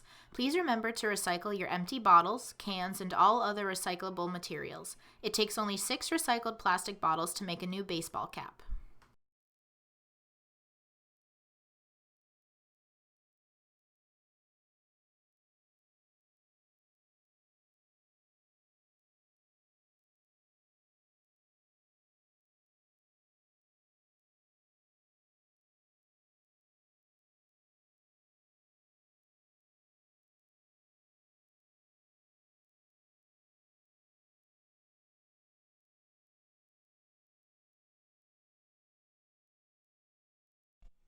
The Colossal Lobster Rolls are back at the 99 restaurants. Visit today in Centerville, Falmouth, Mashpee, Wareham, or Yarmouth for the best value for lobster rolls on the Cape.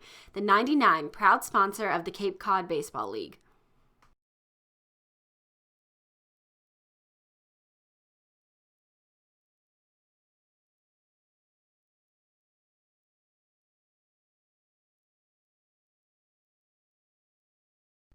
The 99 Restaurants has 9 real-size entrees for only $9.99. They're big, hearty portions you can count on all day, every day. Like the new short rib tacos or New England fried shrimp. The 99 Restaurants, proud sponsor of the Cape Cod Baseball League. Welcome back to baseball here in Hyannis as Tyler Drabick is going to be the pitcher for the Harbor Hawks, the right-hander from Kent State University, seeing his 4th appearance of the summer. So far an 0-1 record and a 9 ERA, David. It's the first time the Commodores have seen him, too. He's a recent addition to the Harbor Hawks squad. Rising redshirt junior at Kent State. 6'3", 205 righty. Had a 3.73 ERA during his sophomore year in just 31 1/3 innings pitched. So you know he can throw a lot this summer. He has got plenty of innings to work with. He's thrown just 4 innings this summer. He's given up an earned run in every outing this year. Again, Murphy's line still not final. The 2 runners on the base paths are credited to him. First pitch he throws to Matt Nelson is taken off the plate. 4 innings of work for Drabick over those 3 appearances. He typically comes in for 1 even. 3 strikeouts, 2 walks, has allowed 5 hits, so that's over a hit per inning. Walk numbers struggling a little bit as well. He's got 2 walks to 3 strikeouts. From the stretch, lifts and fires home as he finds the outside corner with that pitch, trying to keep everything away to Matt Nelson, who's typically been a pull hitter. Second righty for Chad Gassman's squad, and he's got a funky windup and delivery. He's got kind of a hitch in his motion. The arm slot is relatively low. He comes to agreement. Settles in. Now comes home again as that is blasted into left center field. Ranging over and making the grab is Teodosio near the wall. Back into first base is Ross. Back into second base is Cruz. And Matt Nelson back to the dugout with another laser off his bat. It's a great sign for Nelson. He's 0 for 2 today with a hit by pitch, but he's swinging a good bat and another loud out. Both outs in this half inning have been deep into the outfield. Yeah, maybe like a collective 900 feet on hits, on balls that have been made contact with in this inning. Austin Langworthy now will be the hitter with 2 outs and 2 men on. First pitch to him is down low. And Danny, this is about par for the course for Hyannis pitching, as they've given up a combined 233 hits this summer. Just for perspective, the next highest team, 194. So almost 40 hits more than the next team. 1-0 runs inside, and I know we've said this a lot before, that last year's Hyannis team was much in a similar fashion. They had a negative run differential, but still came in second place. Their pitching was definitely less than lackluster, but their offense was so darn good. And this year it's the same thing, but their pitching is even worse. This is an incredible feat to have pitching this poor as the ball sits low, and it's now 3-0 to Langworthy. And you and I, big pitcher guys, right? Like, Yeah. you need good pitching if you want to win. You just need it, because your offense is not going to be able to go out every night and put up 8 to 10 runs. When you're giving up 7 every night. 3-0, and Langworthy has the red light, so he takes it for strike number 1. I know it sounds harsh, but there's a reason that they're 5-17-1 right now. Yeah, it's just realistic, and I think they know that too. They have to be working on their pitching as well. Drabick, one of those new guys trying to help them out as a big hack is taken by Langworthy. Fists that one foul. Full count to the left fielder from the University of Florida. He's following his rival from Florida State in the lineup, so some parity between these two lineups with some rivals back-to-back. He's 0 for 2 so far, a looking strikeout and a ground out. Hasn't gotten good wood in this game, but has this week. Runners are going as this is slapped out into left field, but right at Trevor Hauver, who moves in a couple of feet and makes the catch on a line. Down go the Doors after a couple of flyouts, but they do score 2 runs thanks to a 2-run moonshot from Zach DeLoach. They have 2 hits, no errors charged against Hyannis, and 2 runners left on base. We go to the top of the 6th inning. It is 5-0 Falmouth. The Falmouth Commodores would like to thank Franklin Sports for their sponsorship of the Cape Cod Baseball League. Franklin is yet again proud to be the official batting glove of the Cape Cod Baseball League. Throughout the summer, all 10 Cape League teams are wearing their own custom team batting gloves, courtesy of Franklin Sports. To order your favorite team's design or to create your own, visit franklinsports.com/custom. Enter code CCBL20 for 20% off your purchase. From Cape Cod to the major leagues, only the best hitters in baseball wear Franklin gloves. What's donated here stays here. All blood that is donated to Cape Cod HealthCare stays on Cape Cod to help the lives of your friends, family, and neighbors. Learn more about donating blood, platelets, or hosting a blood drive at capecodhealth.org/blood center. Red Shirt Fridays is a national program created to acknowledge, honor, and support our troops who put themselves in harm's way to defend our freedom. In support of this program, the Cape League teams will be wearing a specially designed red jersey every Friday. Support our troops and join us by wearing red each Friday. To the bottom of the 6th inning we go here in Hyannis. No, Fifth. pardon me, 5th inning. I know it feels like it because that 5th inning, top of the 5th, was pretty long. Yeah, I was going to say that thing took like 35 minutes, but it's still only the 5th inning as the game has slowed down a little bit, but that's good news for Doors fans because the reason it's slowed down has been an onslaught from the Falmouth offense. They now have 5 runs on 7 hits and no errors. On the other hand, Hyannis, no runs on 3 hits and 1 error. So Jeff Trundy is going to throw out Sam Strickland yet again, see if he can set him up for a victory, leading by 5. First pitch on the ground towards Kevin Kendall, fields it on a run over at short. Tap on the bag from Barron Radcliffe, 1 up, 1 down.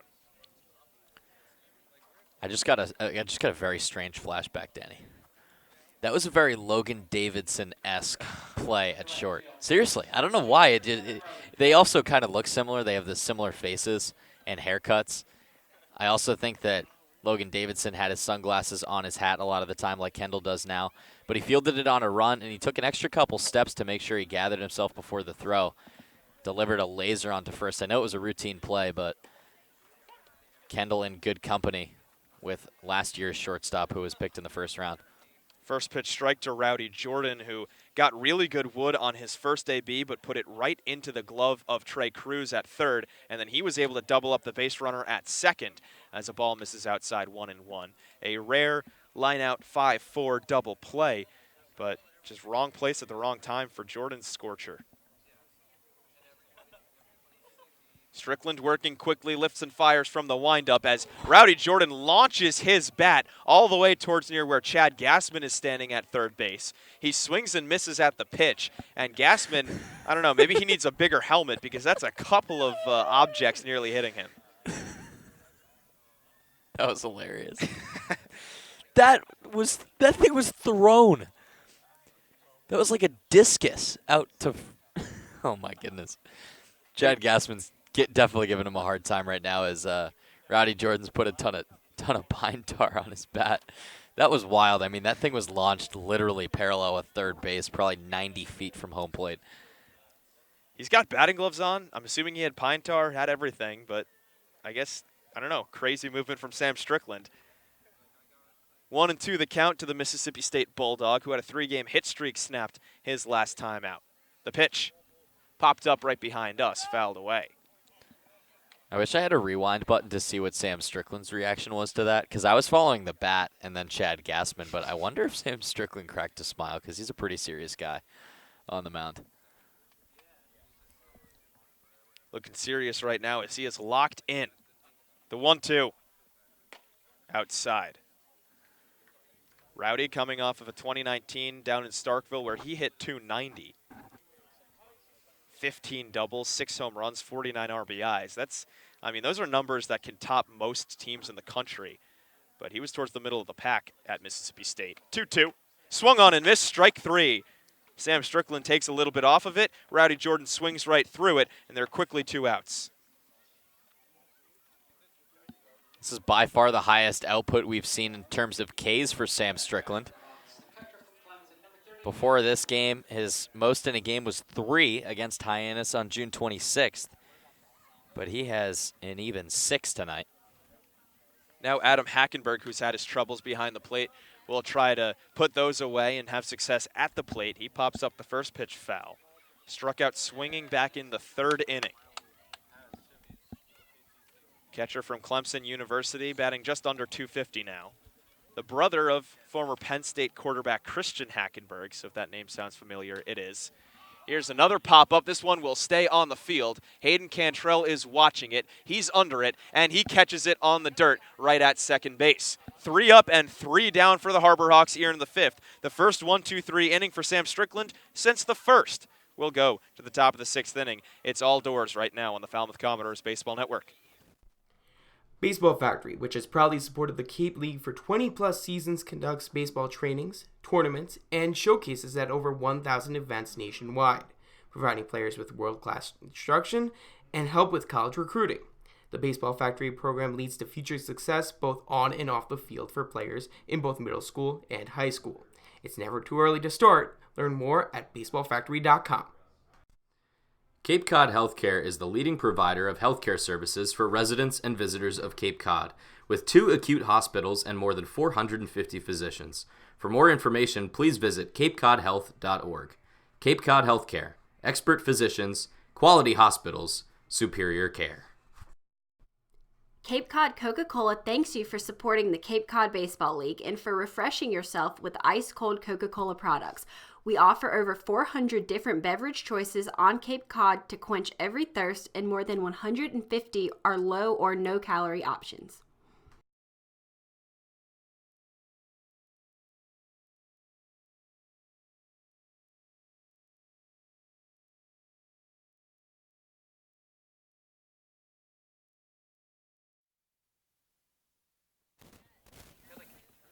Top 6 we go here at McKeon Park. Danny LaRose joined alongside David Korzanowski as the Falmouth Commodores lead 5-0.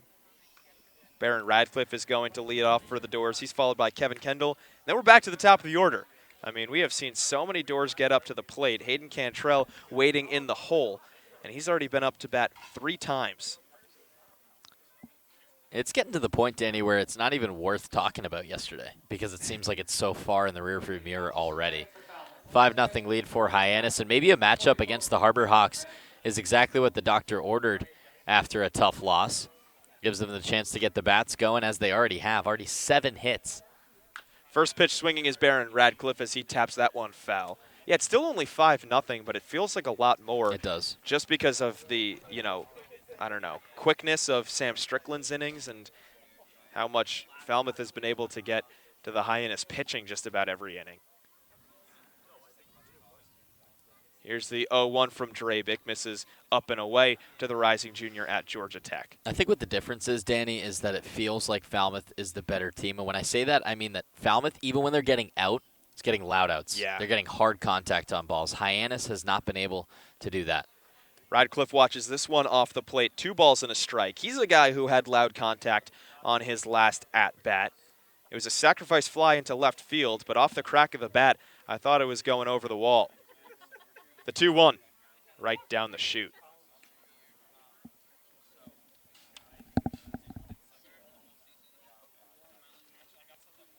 Two the count to Radcliffe, who's had his strikeout woes this season. Does have one today. Here's the pitch from Drabick. Just getting a piece of it is Barron, as it looked like it was going to be strike 3, but he nubs it off the end of the bat. Kevin Kendall standing in the wings. He's had a pretty good ball game at the plate as well. 2-2 yet again. Outside, the count is full.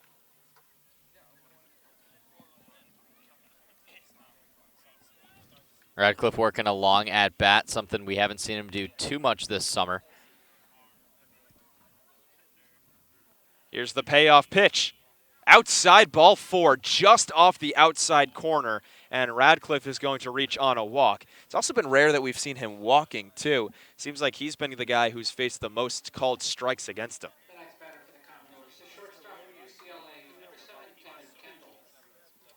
Radcliffe does have 4 walks this summer, so that makes 5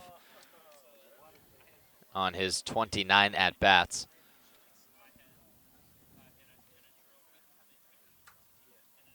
First pitch to Kevin Kendall comes up and in, but called a strike. He must have gone around. I guess so. I looked down for half a second.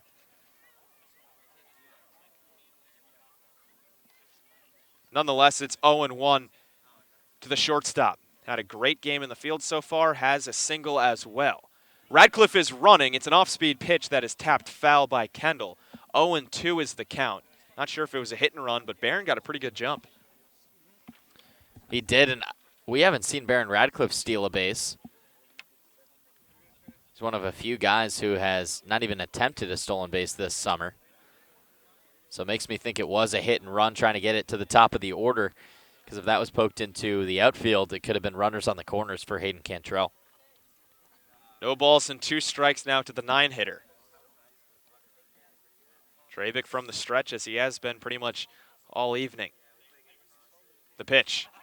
Outside, skips away from Hackenberg, but no go from Baron Radcliffe. Wasn't sure if he just got a late hesitation or that the fact that it only trickled away a little bit from Hackenberg, but nonetheless, he stays put.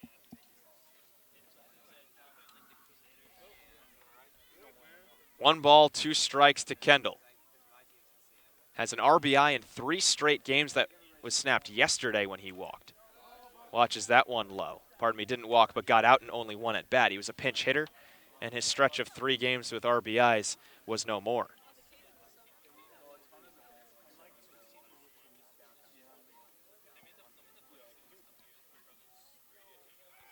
Pickoff move over to first base, and Radcliffe is able to get back in time.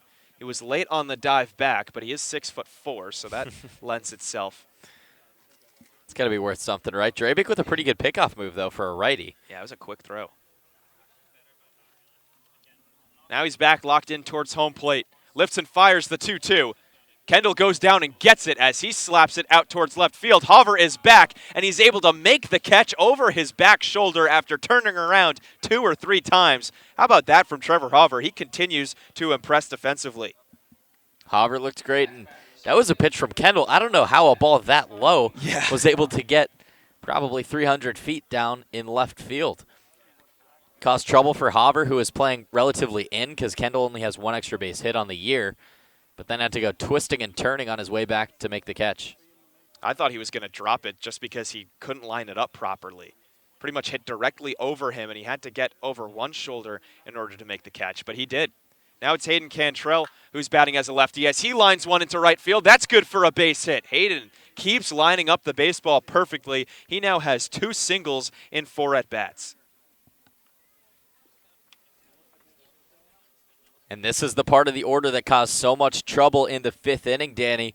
Cantrell with a long fly out to left field in the 5th, followed by a walk, followed by a home run. So Drabick really has to be careful here. Tim Tawa up to the plate. He's hitless, and he's been hitless in his last 2 games, but he has been getting good wood on the baseball. Just a little bit underneath it every time, but we saw a long fly out from him yesterday against Bourne that went to the deepest part of the ballpark, but just couldn't get itself over the wall. Tim batting below 200, trying to break out of his slump. First pitch from Drabick, he shows bunt, doesn't go around, and takes a strike anyway. Sun beginning to completely set behind home plate as the field is completely covered in shade and the lights have started to come on. Radcliffe is at second, Cantrell on first, nobody holding those 2 on. Infield at double play depth. 0-1, lined right over towards short, takes a funky hop, underhand flip over to Servideo, on to first. That's a 6-4-3 double play. Westberg to Servideo to Fair on a quirky bounce that they're able to stay with. The Doors score no runs on 1 hit, no errors, and they strand a runner on second base as we head to the home half of the 6th, still 5-0 in favor of Falmouth. The Falmouth Commodores would like to thank Franklin Sports for their sponsorship of the Cape Cod Baseball League. Franklin is yet again proud to be the official batting glove of the Cape Cod Baseball League. Throughout the summer, all 10 Cape League teams are wearing their own custom team batting gloves, courtesy of Franklin Sports. To order your favorite team's design or to create your own, visit franklinsports.com/custom. Enter code CCBL20 for 20% off your purchase. From Cape Cod to the major leagues, only the best hitters in baseball wear Franklin gloves. The 99 Restaurants has 9 real-size entrees for only $9.99. They're big, hearty portions you can count on all day, every day. Like the new short rib tacos or New England fried shrimp. The 99 Restaurants, proud sponsor of the Cape Cod Baseball League. Cape Cod Healthcare is the leading provider of healthcare services for residents and visitors of Cape Cod, with 2 acute hospitals and more than 450 physicians. For more information, please visit capecodhealth.org. Cape Cod Healthcare, expert physicians, quality hospitals, superior care.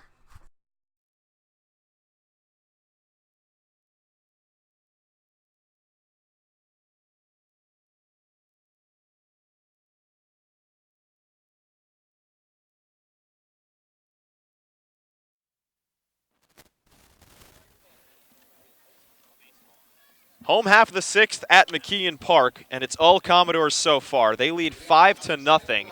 Sam Strickland staying on the mound, as he has been pretty efficient in his 4th start of the summer. His first 2 didn't go as planned. His 3rd against Katuitt was spectacular. He got the win through 6 innings, and right now he's in line for a win, and he's hoping to get through 6 pretty easily. First pitch swinging, and that's a foul ball off the bat of Bryce Teodosio, who's 0 for 1 with a K.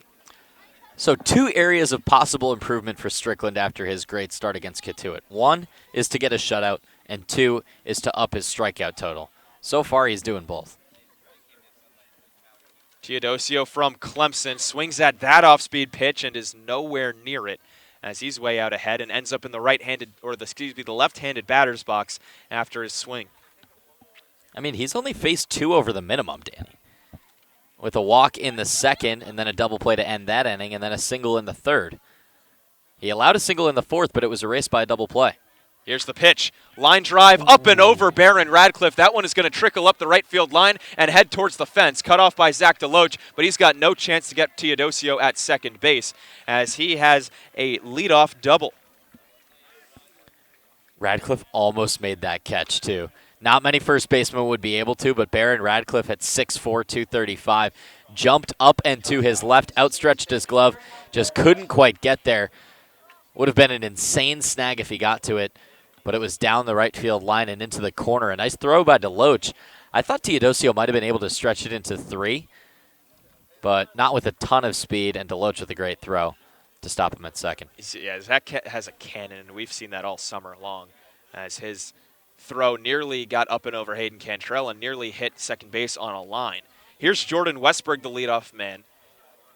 First pitch he sees from Strickland, who's from the stretch for the first time in a while, is a ball. Just to put it into a little perspective, I know this is not as dominating a performance on the scoreboard as yesterday's Bourne victory was over the Doors, but this is only Westberg's 3rd at-bat. Hayden Cantrell, the leadoff man for Falmouth, already with 4, and there are a couple guys down after him. That pitch clips the outside corner. And the top of the order is really what needs to step up for Hyannis if they want to mount a comeback in this game. A combined 2 for 8. And Westberg was lucky to get an infield single that snuck past the glove of Hayden Cantrell in the 3rd inning. Here's the 1-1, skips in the dirt. Nelson blocks it, but it rolls too far up the first base line in order to keep Teodosio at second base. So he'll take third base without a throw. And with no outs and a runner on third, Hyannis with a golden opportunity to at least start to scratch away. Yeah, this run's got to get home if you're Hyannis. Doesn't have to be in spectacular fashion. Could be a ground out even. Sack fly. 2-1 is the count to Westberg, their best hitter by far. The pitch. That is slugged into left center field, and that one's going to fall for a hit. Cut off out in center by Tawa, but Teodosio scores, and Westberg is on first base with his 2nd single. There we go. That's exactly what Hyannis wants to see. Hard hit ball from Jordan Westberg. His 2nd hit of the evening moves him to 2 for 3, and he adds another RBI. That's 8 in just 5 games. And Danny, his stat line is insane. 4 games played before tonight, all of them multiple hits. Make it 5 after 2 hits tonight. He was hitting .625 coming into this ball game. He pretty much, has to get a hit in every at-bat to keep that thing up. First pitch fastball clips the knees to Servideo, who's 0 for 2. I mean, he's hitting .666 today. That's true. So the average is going up, at least so far. Yeah. And with one more at-bat to go, at least. Strickland lifts the leg. Westberg is running. Fastball is in for a strike. Throw down from Nelson. Got him at second base. Tag applied onto the helmet of Westberg, and that was a great jump, but Matt Nelson really impressing behind the plate with a cannon. Falmouth has 3 really good catchers in Taylor Smith, Troy Clonch, and Matt Nelson. I think Clonch and Nelson are the 2 who are probably the best at blocking balls. I couldn't put one in front of the other, but Nelson by far the best at throwing down. 0-2 is a breaking ball that just misses a hair low. So the runner has been erased from the base paths. 5-1 ball game with 1 out here in the 6th. Lefty-lefty matchup. Servideo batting only 176, and that's dropped after going 0 for 2. The 1-2 misses downstairs. That's the 2nd caught stealing in a week for Matt Nelson. And keep in mind, they're switching starts just about every other night. So Nelson with limited chances, but he's making the most of it. 2-2 skips in the dirt. Full count. Servideo with a good eye to work the count full after falling behind. No balls to 2 strikes. He had a back pick in his Falmouth debut, if I remember correctly. Saw a runner straggling too far off the bag, decided to pick off over down to second base. It was the farthest throw he could have made, and he got him as the 3-2 fastball is spanked foul. And that's a big first out, too. It kind of stops the momentum for Hyannis. Now all of a sudden they have the bases clear yet again with one out. If Westberg steals safely, you got nobody out and a runner in scoring position. Payoff pitch yet again. Swung on and missed. Strike 3. Went back to the fastball. Just threw it right past the lefty from Ole Miss. He falls to 0 for 3, and now there are 2 down. Yeah. That's what I like to call kind of a beat me pitch. He's like, I'm going fastball down the middle, beat me. And Servideo comes up empty. He just put a lot of mustard onto that fastball, and behind it was the 2-hitter.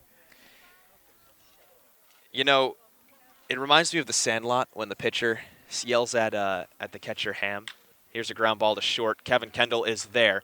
Easy throw on to first base for the final out. I'll finish my thought where he just yells at him, I'm throwing my heater. Right. I dare you to hit it. Right. He hit it for a home run, but not everybody can be as great as Ham. Third out of the inning comes by way of a 6-3 putout, and after allowing a run on 2 hits, Sam Strickland gets out of the jam with only 1 run in total. We'll head to the top of the 7th inning. It's 5-1 Doors.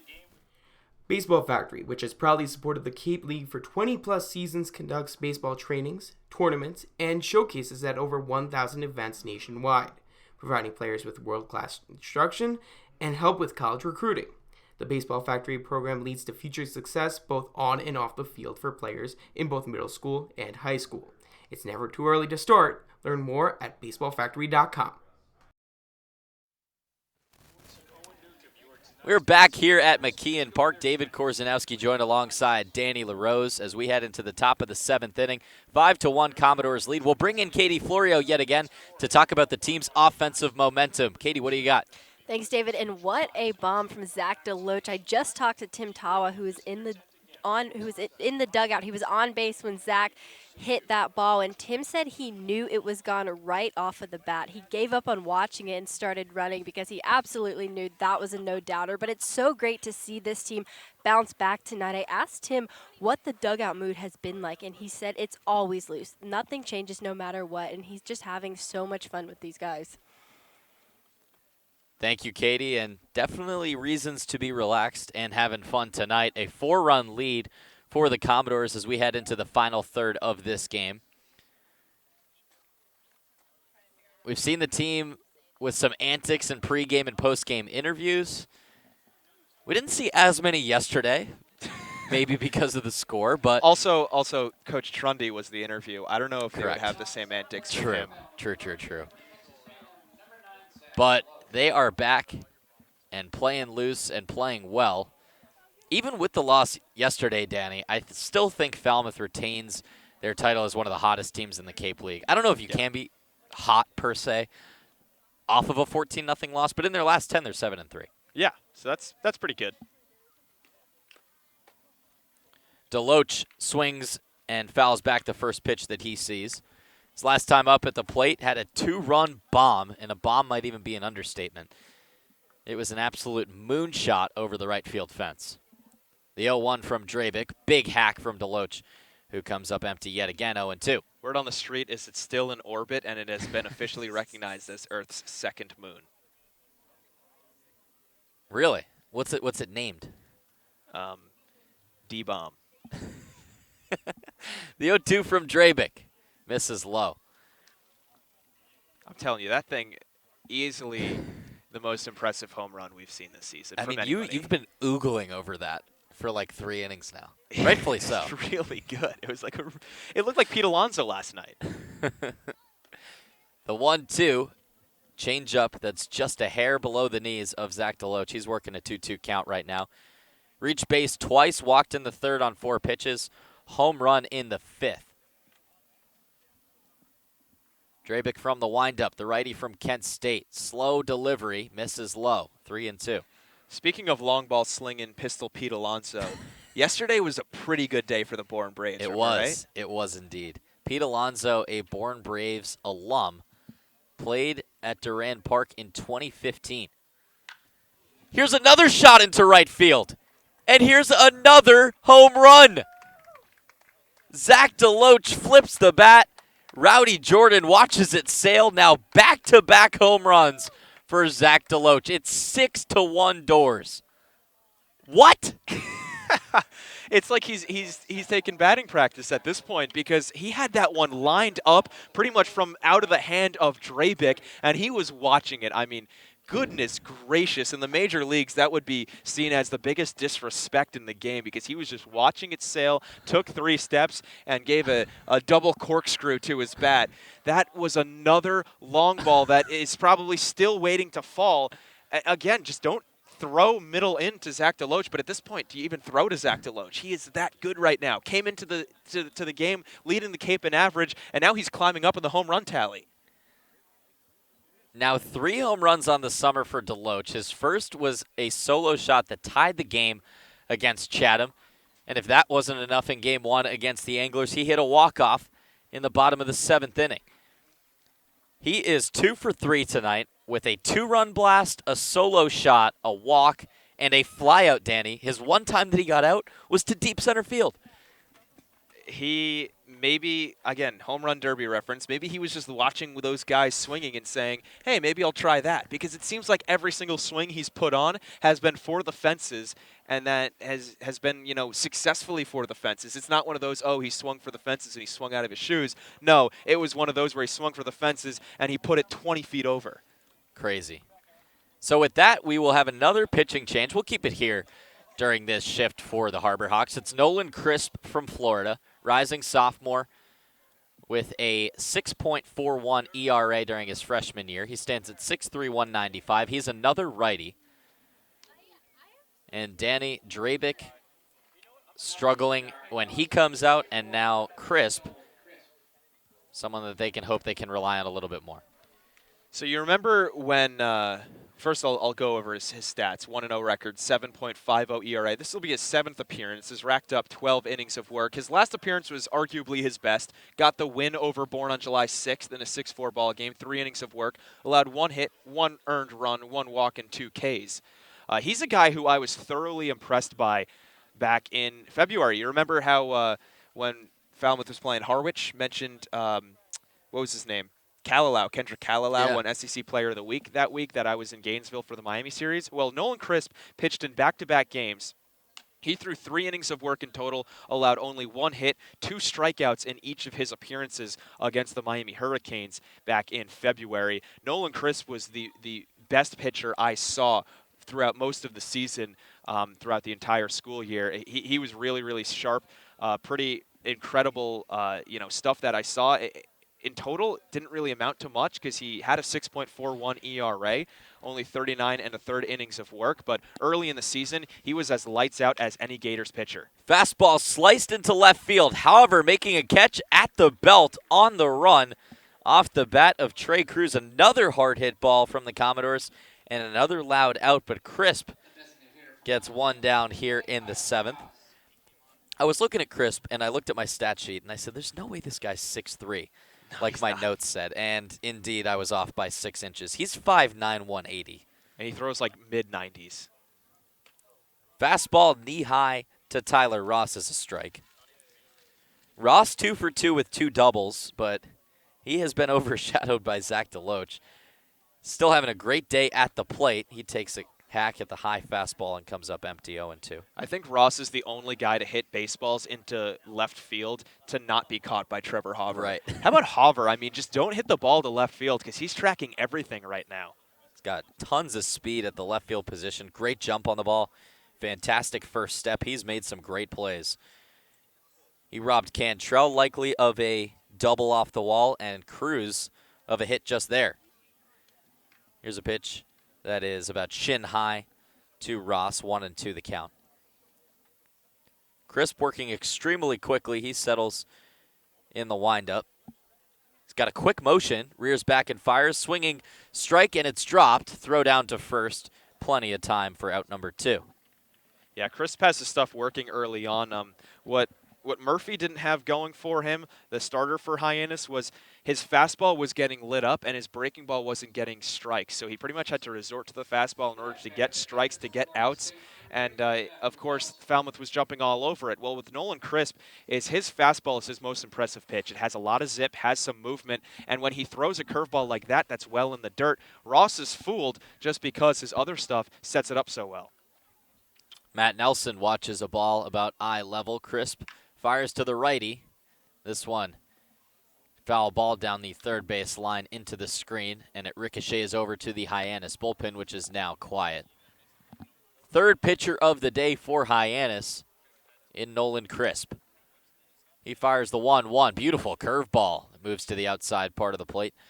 Gets a swing from Nelson. It's 1-2. Wonder if these two guys have faced off before. Florida versus Florida State. Crisp has that big glove in front of his face, rocks and fires. It's high. Quickly thrown back by Hackenberg. 2-2 the count. Final line on Kyle Murphy, 4 1/3 innings of work, 7 hits, 5 runs, 3 earned. Ball upstairs. Makes it full, and he had 3 walks and 5 strikeouts. Drabik comes in relief. 1 inning and 2/3, 2 hits, 1 earned run on the solo shot from Zach Deloach. He walked 1 and struck out none. It was going to be ball 4. Instead, it hits the elbow of Matt Nelson. Second time today he's been hit by a pitch, and he trots towards first base. All right, so he wins this time around against Nolan Crisp. Crisp has faced Nelson before. He was able to get him out on a flyout, and now he hits him. So Matt Nelson will take that. So when was that? That was late March? Late March in a 4-2 Florida victory. Looks like, yeah. Your 2 favorite teams, Danny. Oh, boy. Austin Langworthy watches a fastball high and outside, 1-0. I love this. Now it's 2 teammates going up against each other. Gator Bowl. Crisp fires to his teammate Austin Langworthy, misses in the same spot, 2 balls and no strikes. Well, we've seen Thomas Gerard go up against one of his teammates who plays for Katuitt, Yep. and Gerard was so dominant, and then that guy was able to get a ground ball, and he got out, but it was a sharp hit, and he was like the only guy who really knew how to approach Thomas Gerard. So maybe Langworthy has the same idea. He takes a strike. There's another fastball from Crisp, who has had a steady diet of fastballs here in the 7th. Cruz almost tabbed him for a hit, but was robbed by Trevor Hopper in left. Here's another ball outside and away. Crisp with a quick walk around the rubber. Settles in the stretch. Matt Nelson on first base. He fires, and this is into the gap into left center field. This dribbles in front of Trevor Hopper. Matt Nelson stumbles when he rounds second. He heads back to the bag, and it's a single for Austin Langworthy off of his teammate.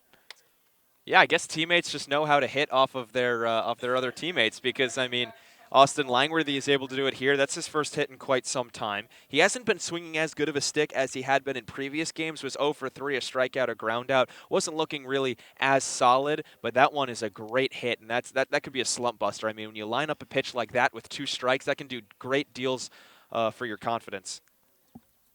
Baron Radcliffe trying to keep this inning going. He takes a first pitch strike. This inning started off with a Zach Deloach moonshot, part 2. Made the game 6-1. Fly out by Cruz, strikeout by Ross. Hit by pitch to Nelson, and a single from Langworthy. Here's one sliced into the same part of the park. Left center field, Matt Nelson is rounding third. He taps home plate. Langworthy's into third base, and it's 7-1 Doors. There you go. 2 of the guys who are slumping the most in your lineup getting hits to the opposite field, pretty much the same exact spot, coming with 2 outs, scoring a run off the hit from Radcliffe as he now has his 2nd RBI of the ball game. I mean, that is huge for those guys. That can do, like I said, a great deal for your confidence. And when you're lining pitches up like that, Radcliffe has been swinging a really good bat because he already has that sacrifice fly that was launched into left field. So he's splitting the opposite field pretty well. Langworthy does it a couple batters ago. This is looking really good. How about Kevin Kendall in between short and third? Langworthy comes home. It's 8-1. I love this approach from the Commodores right now. They know that Crisp has a lot of velocity on his fastball. They know it has some running action, so they're not trying to do too much with it. They're not trying to do the Zach DeLoach and just launch it over the fence. Right. They're staying on it. They're staying back on it, and they're putting it into the opposite field. They're pretty much, taking what's given to them and being able to work out hits that way. This is the largest run output for the Commodores in a half inning. They have 3 here in the 7th. Strike 1 is a curveball that comes into Cantrell. Crisp now laying off the fastball a little bit as he's gotten hit 3 straight times from Langworthy, Radcliffe, and Kendall.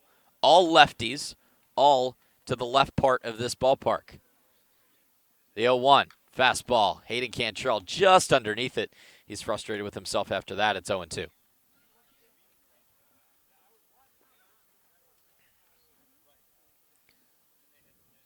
Tim Tawa plays bat boy. He jogs behind home plate and grabs the ball. Shovels it over toward the Hyannis dugout. 0-2, 2 on, 2 outs. 8-1 Commodores lead. Hayden Cantrell with a high fly ball into left center field. Underneath this one is Teodosio. He makes the catch, and this inning is over.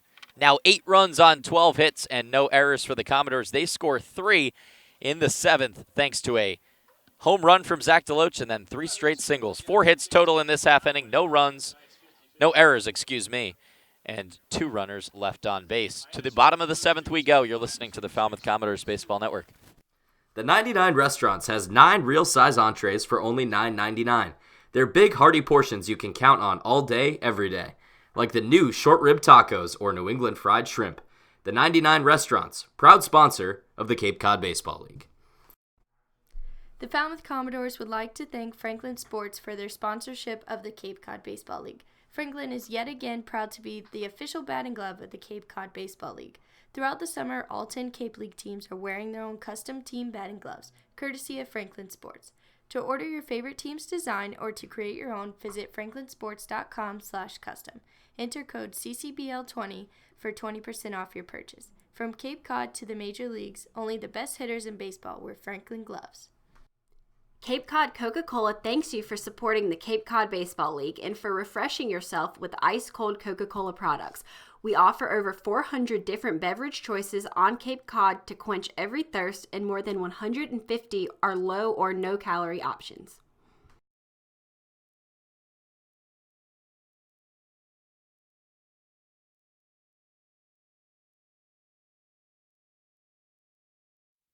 I can't see it. We are back here on the Falmouth Commodores Baseball Network as we look ahead to the upcoming week for the Commodores. Danny, some more road trips in the next couple days with Catuit and Chatham, then home games against Bourne and Brewster. What are you looking forward to? Looking forward to Chatham. Those were Yeah. such exciting games in the doubleheader. Both of them decided by 1 run. One of them for a walk-off for the Doors. The other one, 6-0 Chatham. Falmouth came back, scored 5 unanswered runs, but the time expired on the ball game as they reached 7 innings. So I'm excited to see if both teams have that intensity again, if it's as competitive. And David, I got to ask, is this the 4-game road trip we were supposed to go on in June? Is this all being made up at this point? No, so the makeups have been peppered around in July. Right. Because it was supposed to be every Monday as an off day. Now, obviously, yesterday the Commodores playing against Bourne, that was a makeup. In a couple weeks, we'll head back to Brewster. That's a makeup. So the makeups are out of order. Because, 2 scheduled 4-game road trips. That's pretty big. One coming in June and one coming right here. DeSantolo swings and misses at the first pitch from the reliever, Robbie Ahlstrom. 7.56 ERA this summer. He made 1 start, but Danny, he's looked much better in middle relief. Yeah, his 1 start was against those Chatham Anglers in that 6-5 loss. He got the loss through 2 2/3, allowed 6 hits, 4 runs, 3 of them earned, only 3 Ks. But when he's in middle relief, like you said, as he misses just outside with that fastball, he's been pretty efficient. His previous 2 outings for a total of 3 1/3 innings didn't allow an earned run in either of them. He has let up hits in every single outing he's had, but also racks up some strikeouts. Swing and a miss from DeSantolo. 1-2 now the count. Strickland in line for the win. 6 innings of work, 5 hits, just 1 earned run, 1 walk, and 7 strikeouts. His most impressive line of the summer. And what will finally, I shouldn't say finally, that makes it sound like I want him to leave, but confirmed it is his last outing of the summer. We thought it was last time. Tonight is it. Ahlstrom with a curveball into left field, moving over and making the catch is Austin Langworthy. That was really good contact off the bat. I thought it was going to reach grass, but Langworthy getting over there pretty quickly. Very sound defensive player is Lang. He's only got one error in 3 years played at the University of Florida, so maybe not Trevor Hopper out in left field, but definitely can cover a lot of ground. Trevor Hopper, right on cue, steps up to the plate. He is 1 for 2 with a single and a ground out into a double play. That came in the 4th. Ahlstrom, the lefty from Oregon, with his slow windup, delivers a fastball foul tipped into the mitt. Ahlstrom's firing right now. Yeah, a lot of strikes. We're used to seeing strikes from him. His walk numbers are pretty low. He's only got 2 walks on the season. That's through 8 1/3 innings of work. Well, now 8 2/3 innings of work. And the thing that hurts him the most is, again, those hits, because he throws so many pitches in the zone.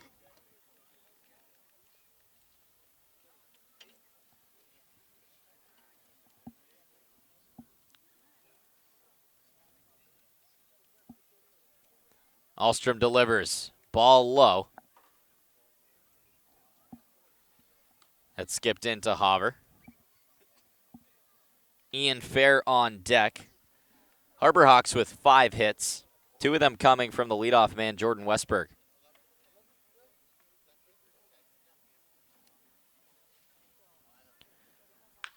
Fastball that is clobbered but foul into the stands up in the left field area here at McKeon Park. Still some daylight as we hit a little past 8 p.m. Sun should be fully set in about 15 minutes as the lights are now just about fully on at McKeon Park. Changeup from Ahlstrom, beautiful. Way in front of it was Hopper, 2 down.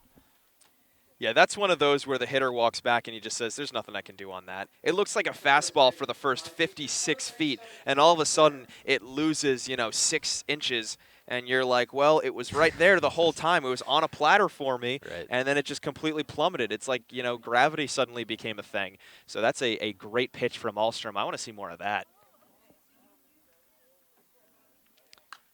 Ian Fair fouls the first pitch he sees from Ahlstrom into the screen on the third base side. With a win tonight, the Commodores would move to 500 against Hyannis. They have yet to get a win against the Harbor Hawks. Ahlstrom delivers. It's a chopper up the middle. Cantrell fields it on a backhand throw across his body in plenty of time. Hayden Cantrell made that look routine. Soft ground ball up the middle, and he has been great at second base. Doors are rolling right now as we head to the 8th. It's 8-1 Falmouth. Cape Cod Coca-Cola thanks you for supporting the Cape Cod Baseball League and for refreshing yourself with ice-cold Coca-Cola products. Please remember to recycle your empty bottles, cans, and all other recyclable materials. It takes only 6 recycled plastic bottles to make a new baseball cap. Baseball Factory, which has proudly supported the Cape League for 20-plus seasons, conducts baseball trainings, tournaments, and showcases at over 1,000 events nationwide, providing players with world-class instruction and help with college recruiting. The Baseball Factory program leads to future success both on and off the field for players in both middle school and high school. It's never too early to start. Learn more at baseballfactory.com. Cape Cod Healthcare is the leading provider of healthcare services for residents and visitors of Cape Cod, with 2 acute hospitals and more than 450 physicians. For more information, please visit capecodhealth.org. Cape Cod Healthcare. Expert physicians, quality hospitals, superior care.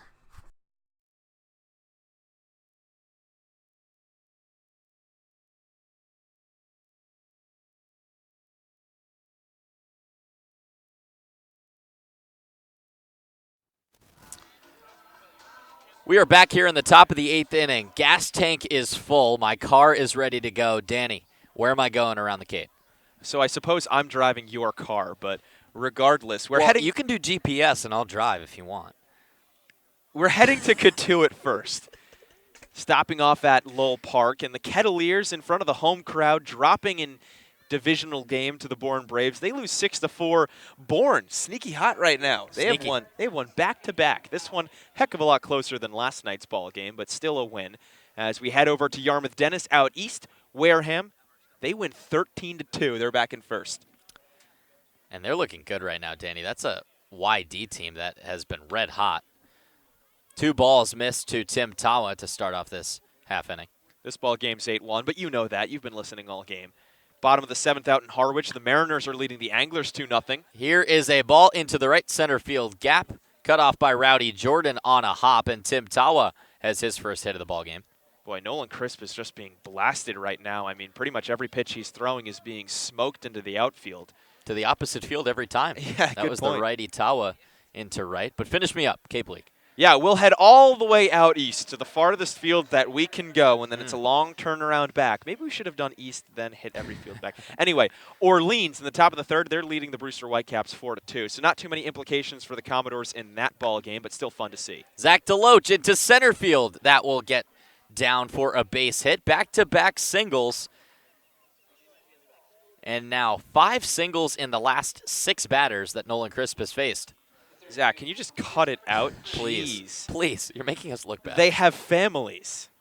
They do have families. This is true. We got a pinch hitter because why the heck not? Trey Cruz, the cleanup man, his day is done. He played third base tonight. He didn't get tested too much, Danny, but when he did, he was showing off the leather, made a huge double play in the 2nd inning. But the Commodores' everyday third baseman, or just about, Steven Moretto steps in for an AB. Righty-righty matchup. Moretto from Sacramento State watches a curveball high. I want to keep digging into this this Cape League stuff, though. YD, with back-to-back losses, once to Harwich, once to Wareham. So Chatham now in first place in the East, all by themselves. Orleans, Brewster, Harwich. As Moretto skies one into left field. Trevor Haver has made much tougher plays than this. He makes the catch over his shoulder for the first out. But I'm looking at Orleans, Brewster, and Harwich as maybe the most interesting storyline in the second half of the year. Ooh, They're I didn't separated. catch that. They're separated by just 2 points between those 3 teams, and one of those teams will be without a playoff spot. Yeah, that's so. How about all the difference a week can make? I mean, Orleans has been dropping like a rock, so that just about a week ago, it was Chatham, YD, and Orleans were all about a point apart, and we were going to see who gets first place. But now Harwich is on a late season, or a mid-season surge, I should say, and Orleans is, you know, acting like they did last year when July came around.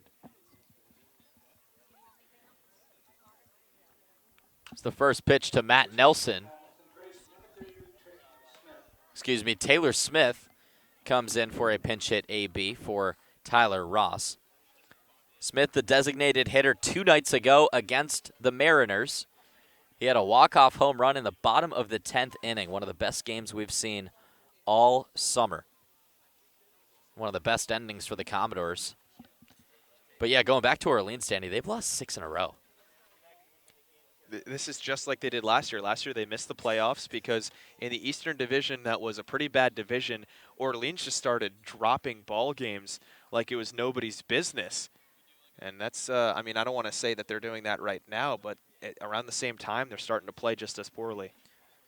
And of those 6 losses, 3 were to Chatham, 2 were to YD. So those were teams that were first and second in the East to give them some separation and bump Orleans back down to third. Taylor Smith takes a strike at the belt. 0-2 the count. Smith, a incoming transfer to Grayson County College. Spent his first year at Incarnate Word. He had 16 home runs his freshman campaign and was a freshman All-American by Rawlings Perfect Game, Collegiate Baseball, and NCBWA. Basically sweeping the All-America categories. Crisp is going to swivel around and check on Tawa at second base. Still just 1 out here in the 8th inning, and the Harbor Hawks again struggling with pitching. They've allowed 8. Crisp steps off and asks for a meeting from Hackenberg. I'm happy to see Taylor Smith pinch hitting for Tyler Ross, because that means Matt Nelson is still on deck. And this is a storyline I was looking into. Matt Nelson at Florida State, Crisp at Florida. Crisp has pitched twice against the Seminoles, and Matt Nelson is 0 for against him, but he's only 0 for 1. Flew out to right in their very first meeting against each other, and then he was walked the next 2 times. Then in the first at-bat that Nelson got against Crisp in this ball game, he was hit by a pitch and scored a run. So Nolan Crisp just wanting nothing to do with Matt Nelson in 3 of the first 4 times he's ever faced him in his career, and they're going to face off against each other a ton more times. They're both only incoming sophomores. Hackenberg sets up on the outside part of the plate, gets a looking third strike. Taylor Smith adjusts the bat helmet and smiles as he heads back. Likely didn't agree with the call. And now 2 down. Here's Matt's chance. Be the first time he'd beat Chris. Here's a question I have for you. Do you think that either of them know everything you just said? Yes, absolutely. I think so too. Players keep track of it. Speaking of Pete Alonso, he knew against one of the pitchers for the Cardinals, his name escapes me right now, he knew that he faced him about 5 or 6 times between their SEC matchups and their Cape Cod League matchups. Nelson watches a ball upstairs. There's a funny story back when the Mets were in St. Louis. In April, Pete Alonso went down to the hotel lobby on the Sunday afternoon game, knew that this guy was pitching, stopped Mickey Callaway and said, "You have to put me in the lineup today. I heard you were going to sit me. I faced this guy before. I've only gotten 2 hits against him. I need to face him again." He got a hit against him one time, Bourne versus Katuitt. Alonso for Bourne got a hit against that guy. So I'm sure Nelson and Crisp, they take notes. Curveball upstairs to Matt Nelson. He's been hit by a pitch twice tonight.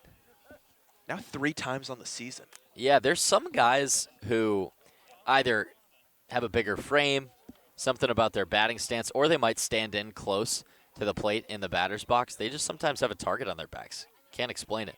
Nelson seems to be one of those players. Here's a fly ball on the right side of the infield. Underneath it and making the catch is Ian Fair. So that one's a victory for Nolan Crisp, but maybe a small victory for the Harbor Hawks as they blank the Commodores in the top of the 8th, but still trail 8-1 as we head to the bottom half of this inning. You're listening to the Falmouth Commodores Baseball Network. Baseball Factory, which has proudly supported the Cape League for 20-plus seasons, conducts baseball trainings, tournaments, and showcases at over 1,000 events nationwide, providing players with world-class instruction and help with college recruiting. The Baseball Factory program leads to future success both on and off the field for players in both middle school and high school. It's never too early to start. Learn more at baseballfactory.com. The 99 Restaurants has 9 real-size entrees for only $9.99. They're big, hearty portions you can count on all day, every day, like the new short rib tacos or New England fried shrimp. The 99 Restaurants, proud sponsor of the Cape Cod Baseball League.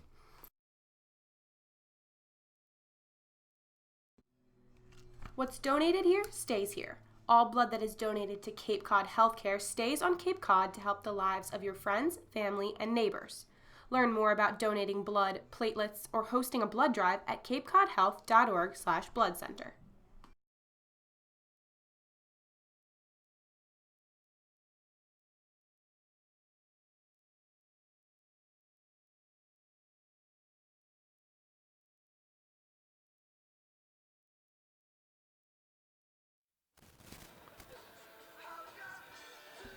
Robbie Ahlstrom toeing the rubber for the second inning of his outing.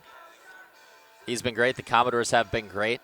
They are up 7 on Hyannis, looking to get their 12th win of the year.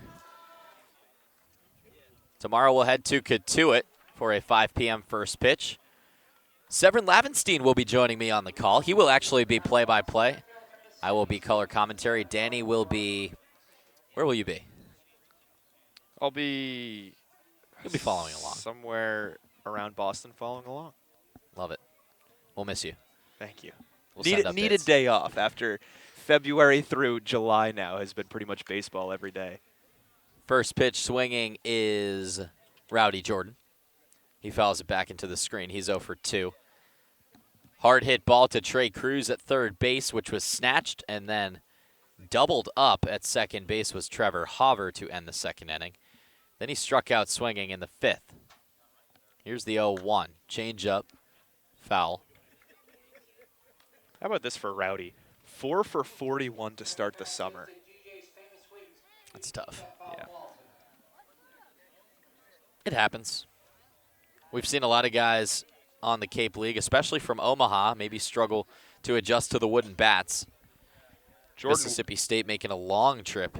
Jordan Westberg is the other side of the coin. High fastball well upstairs, 1 and 2. It's almost like these Mississippi State guys flipped a coin and they said, all right, if it's heads, then Westberg gets all the hits. If it's tails, then Rowdy does. And it turned out to be heads, I guess.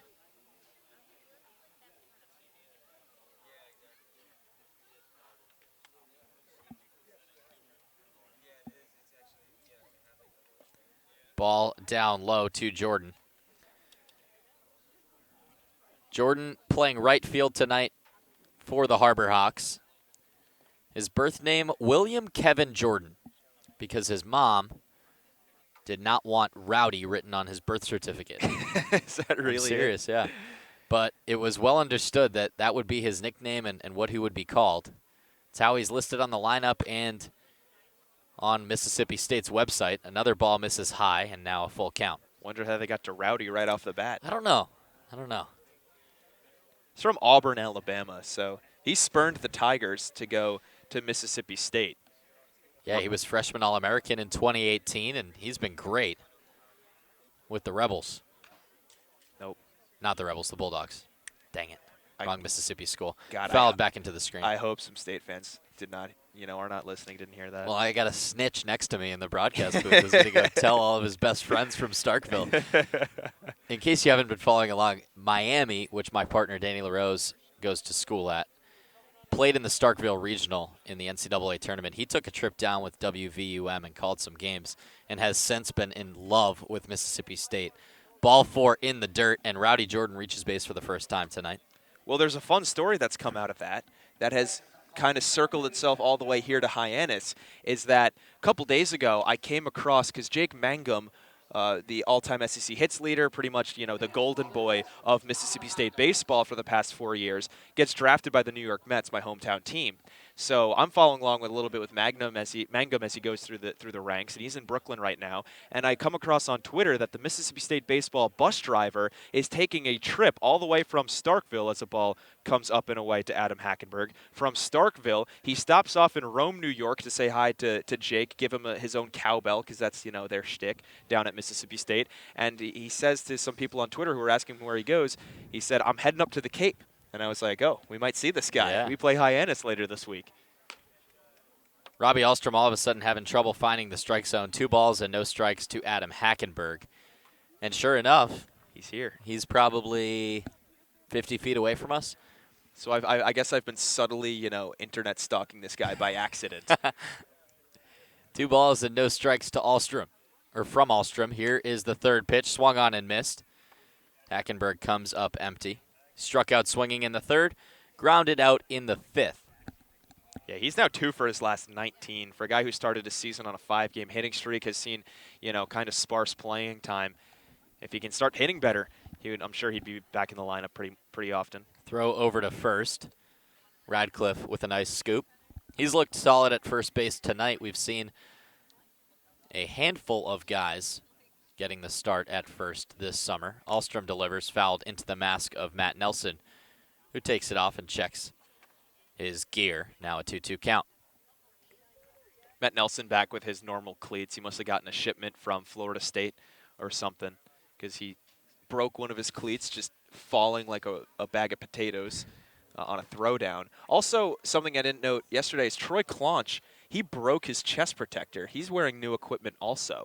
I did notice that he was wearing the new stuff. I didn't know why, but Falmouth has some equipment on standby. A lot of these guys wear their school, sunglasses, gloves. It's not like Falmouth is providing all of the gear. They provide the uniforms, but there's I think a couple sets of catcher's gear. Troy said that he gave a call to the Oregon State equipment manager and was like, it's an emergency. I need a chest protector, because the entire buckle snapped on him.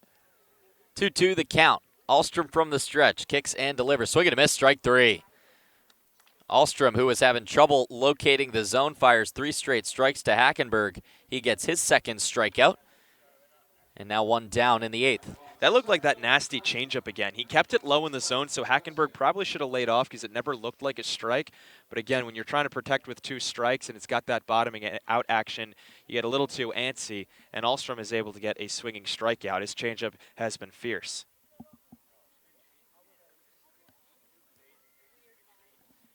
Now Bryce Teodosio swings and misses as well. Teodosio, a rising senior at Clemson, 6'4", 200. 215 batting average, 17 extra base hits. From Simpsonsville, South Carolina, playing his ball in state with the Tigers. The 0-1 swung on and missed as well. Ahlstrom is keeping these hitters off balance right now.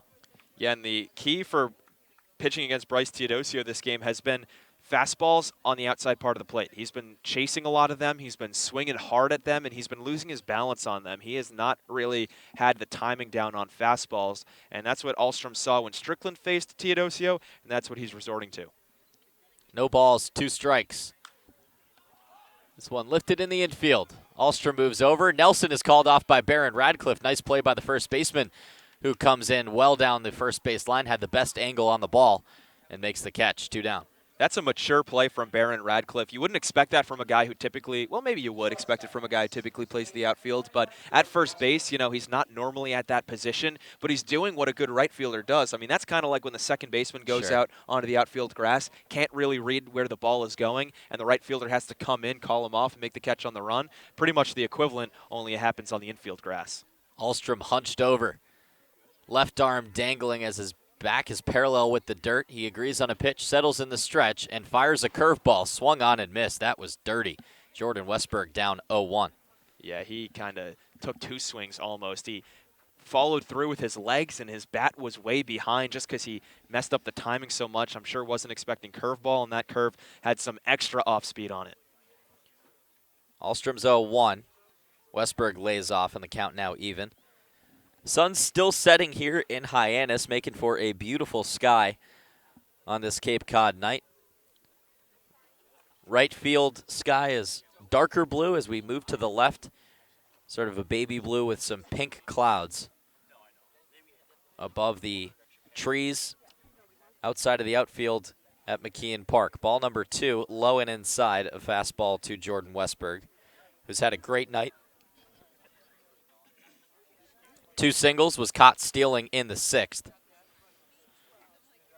Flew out to center field his first time up, but it was a loud, loud out. Here's a fastball down Broadway, 2-2. It's almost like Ahlstrom is more comfortable as a reliever, but with Oregon, he was a starter all summer, all season long, and now as a reliever with the Doors, he's looking a lot sharper than he was as a starter. The 2-2 with 2 outs and a man on first. He lifts his right leg and delivers just outside. Full count. Good pitch, good frame by Matt Nelson, but a good call by Jason Klump, the home plate umpire. Might fool some umpires, and Nelson is great at making those pitches look good.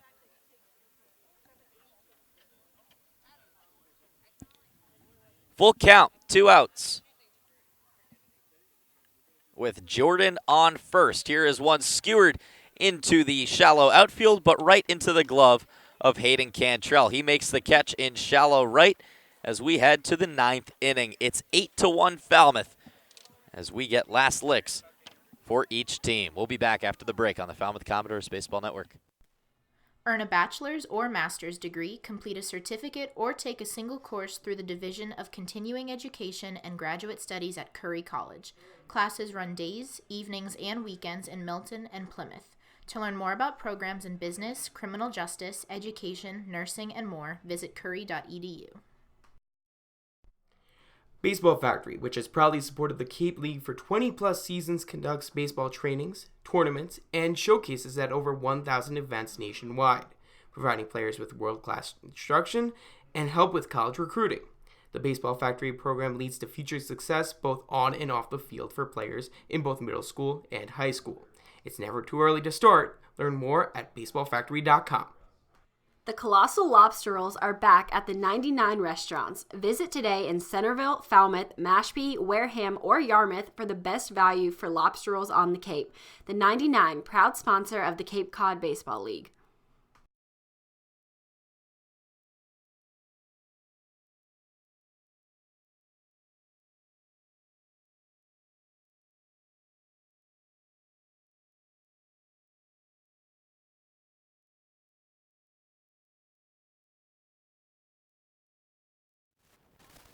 Back with Crisp still on the mound. Into the 9th inning we go. Jackson Coots comes up as a pinch hitter.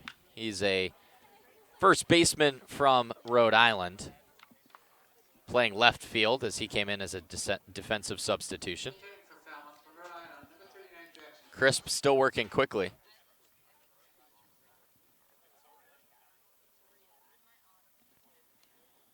Ball in the dirt. Coots now with a 1-1 count. Almost seems like Chad Gassman and Hyannis were resigned to their fate. Pretty much after the Zach DeLoach 2-run homer, they brought on Crisp. He was really hit around well in the 7th inning. They tagged him for 3 runs and 4 hits. But Gassman saying, you know what, whatever, let's leave in Crisp. And so far a good decision. I mean, the 8th inning he ran into trouble, but he got out of the jam unscathed. It's really the bats for Hyannis that have been kept quiet. So they've been giving them their pitching no chance, and the pitching has been struggling mightily. Coots takes his time, steps back into the box. Baron Radcliffe on deck.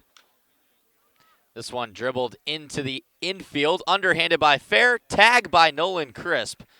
He gets the bag with his right foot, a nice 3-1 put out on a tough play. Yeah, it was nice by Fair. He's been looking really sharp at first base. Surprising that he got cut in the first place by Hyannis. I mean, he's got so many hits on the season in his few at-bats, and he's a pretty sound defensive player as well.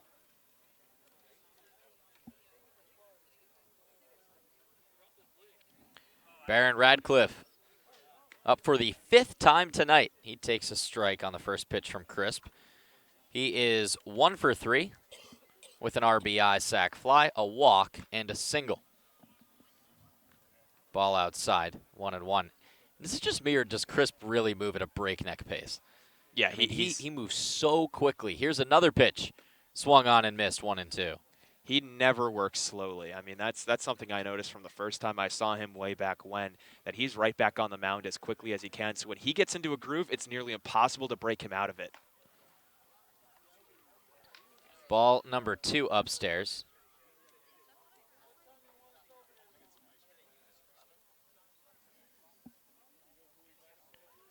Swing and a miss, strike 3. Radcliffe frustrated with himself, and Crisp working a stellar sequence of pitches. Yeah, he's now retired 5 in a row, so all of his problems that he had in the 7th and the 8th, those are pretty much all out of memory, as he's right back into the windup and ready to go, as he's already standing on the rubber, and Kevin Kendall just stepped into the batter's box.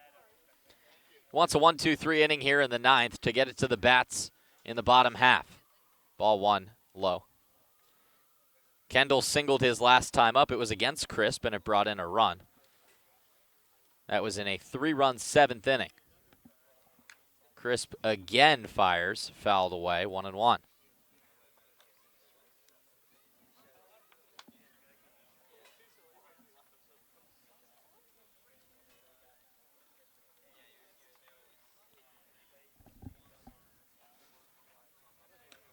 Beautiful pitch on the inside part of the plate, right at the knees, 1-2. Yeah, Crisp has been really, really good lately. It seems like it was a different pitcher in the 7th inning. No, this is the same guy who was hit for 4 in that inning. 1-2, swung on and missed, strike 3. 2 Ks and a ground out in the top half of the 9th. The Doors retain a 7-run lead as it's last chance for the Harbor Hawks. They are down 7. Into the bottom of the 9th we go on the Falmouth Commodores Baseball Network. What's donated here stays here. All blood that is donated to Cape Cod HealthCare stays on Cape Cod to help the lives of your friends, family, and neighbors. Learn more about donating blood, platelets, or hosting a blood drive at capecodhealth.org/blood center. Cape Cod Coca-Cola thanks you for supporting the Cape Cod Baseball League and for refreshing yourself with ice-cold Coca-Cola products. We offer over 400 different beverage choices on Cape Cod to quench every thirst, and more than 150 are low or no-calorie options. The Colossal Lobster Rolls are back at the 99 restaurants. Visit today in Centerville, Falmouth, Mashpee, Wareham, or Yarmouth for the best value for lobster rolls on the Cape. The 99, proud sponsor of the Cape Cod Baseball League. Learning at Curry College extends beyond the classroom and is embedded in all they do. Curry prepares students to engage in successful careers and active citizenship with a global perspective. Explore undergraduate majors, minors, and concentrations, including new majors in accounting, biochemistry, and software development. Online at www.curry.edu.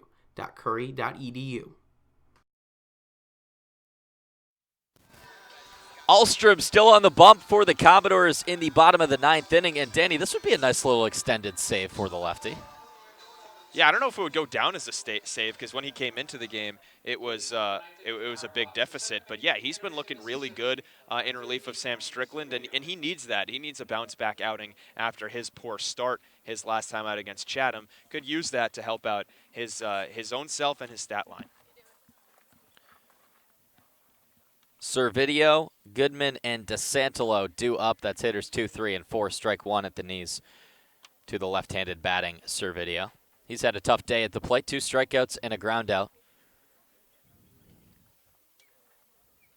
Ahlstrom working quickly as well. Here's a changeup that's skewered foul. 0-2.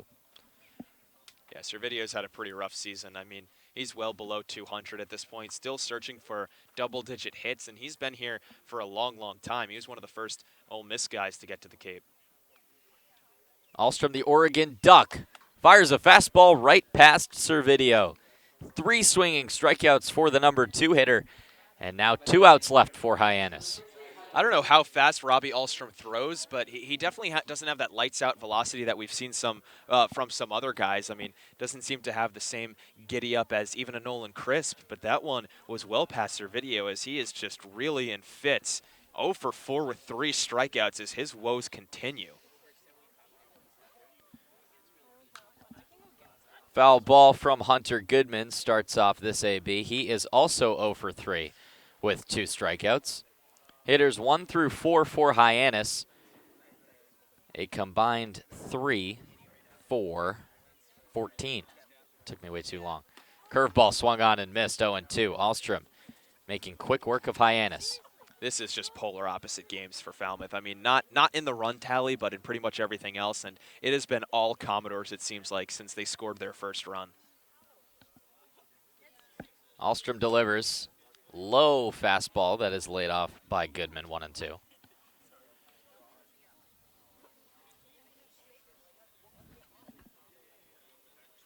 Ahlstrom looking into Matt Nelson, agrees on a pitch, settles in the stretch, and fires. Swing and a miss, strike 3.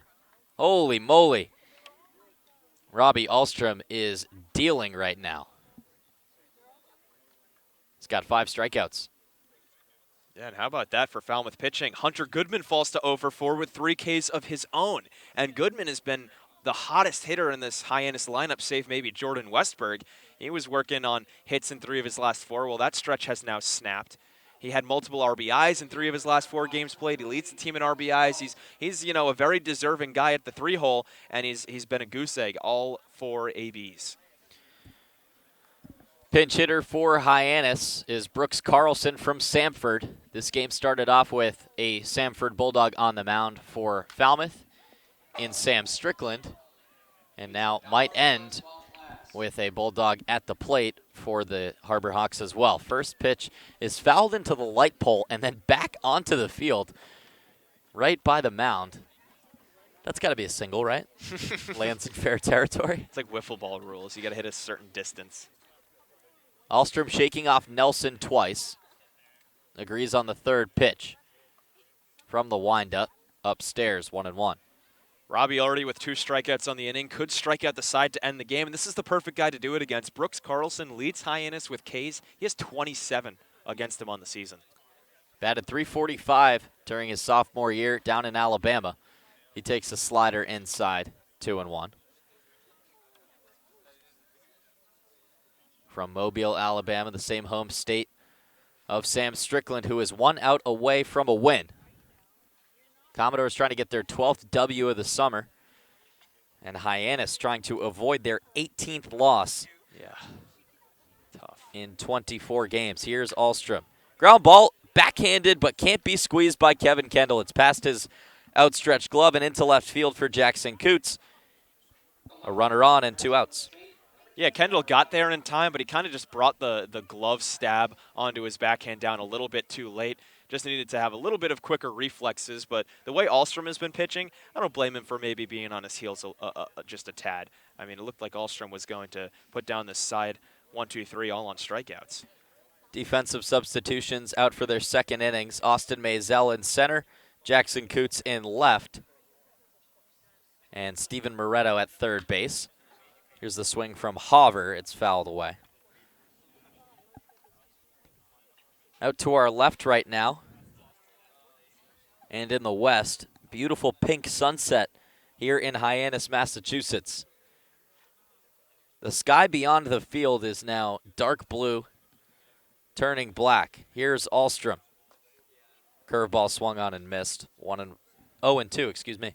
Yeah, now he's got Hoover looking foolish. I mean, Robbie Ahlstrom's best stuff has been in this outing. This might seem, wrong just because it's a really comfortable win for Falmouth, it's looking like. But this is kind of a shame that it couldn't come in a closer game. The 0-2. Curveball swung on and missed. Strike 3.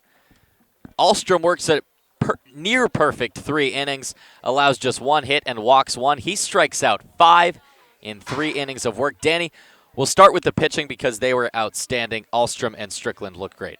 Yeah, I really liked Strickland's last 2 outings. Both of them he goes 6 innings. Both of them he gets wins. This time he racks up a ton of strikeouts. 7 strikeouts. Nothing really looked too flashy. Again, from Sam Strickland, he's not a strikeout pitcher, but he had his stuff going. He was getting quick innings. It seemed like the reverse of yesterday. Whereas Bourne yesterday, their pitching was able to go out on the mound for about 5 minutes at a time and quickly back in the dugout. That was Sam Strickland today. And Robbie Ahlstrom follows it up in much the same manner. Allows only 1 hit through 3 innings. That 1 hit came in this last inning, racks up 5 strikeouts of his own. Dominant pitching performance against one of the most powerful offensive teams on the Cape. And how about the bats, Danny? After 3 hits yesterday and no more than 1 base runner in each inning, the Commodores put up 8 runs on 14 hits and some extra base hits for the Doors as well. Yeah, the Zach DeLoaches, the Doors have been, really good with the bats lately. It really came to a crashing halt yesterday when they got shut out, but it was right back in order. And like I said, Zach DeLoach at the forefront of it, going 3 for 4, 2 home runs in consecutive at-bats. Both of them still waiting to fall. 3 RBIs for him on the day, but he wasn't the only one. Barron Radcliffe had himself a day. He racked up a couple RBIs. He shot the opposite field a couple of times, got a sacrifice fly, got a single into the left field gap. He looked really solid as well. Austin Langworthy got a single and a run scored, so it's nice to see those guys starting to pick things up. And again, the Doors just pretty much all around, led by Zach DeLoach, but he's not the only guy who is putting it all up for Falmouth. Certainly not. Sam Strickland gets the win, his second of the summer, second in a row to end his 2019 campaign in Falmouth. Getting the loss is Kyle Murphy for Hyannis. He allows 3 earned runs. Ahlstrom works a near-perfect 3 innings in relief. And the Doors move to 12, 9, and 1. Their pace halfway through the season for the summer is 24, 18, and 2. Hyannis falls to 5, 18, and 1. And we head into tomorrow, a matchup against Cotuit. With a win, Falmouth would put themselves at 2nd in the West Division. For my producer, Tony Bianco, and Danny LaRose to my right, I'm David Korzanowski saying so long from McKeon Park. Your final 8-1 Falmouth.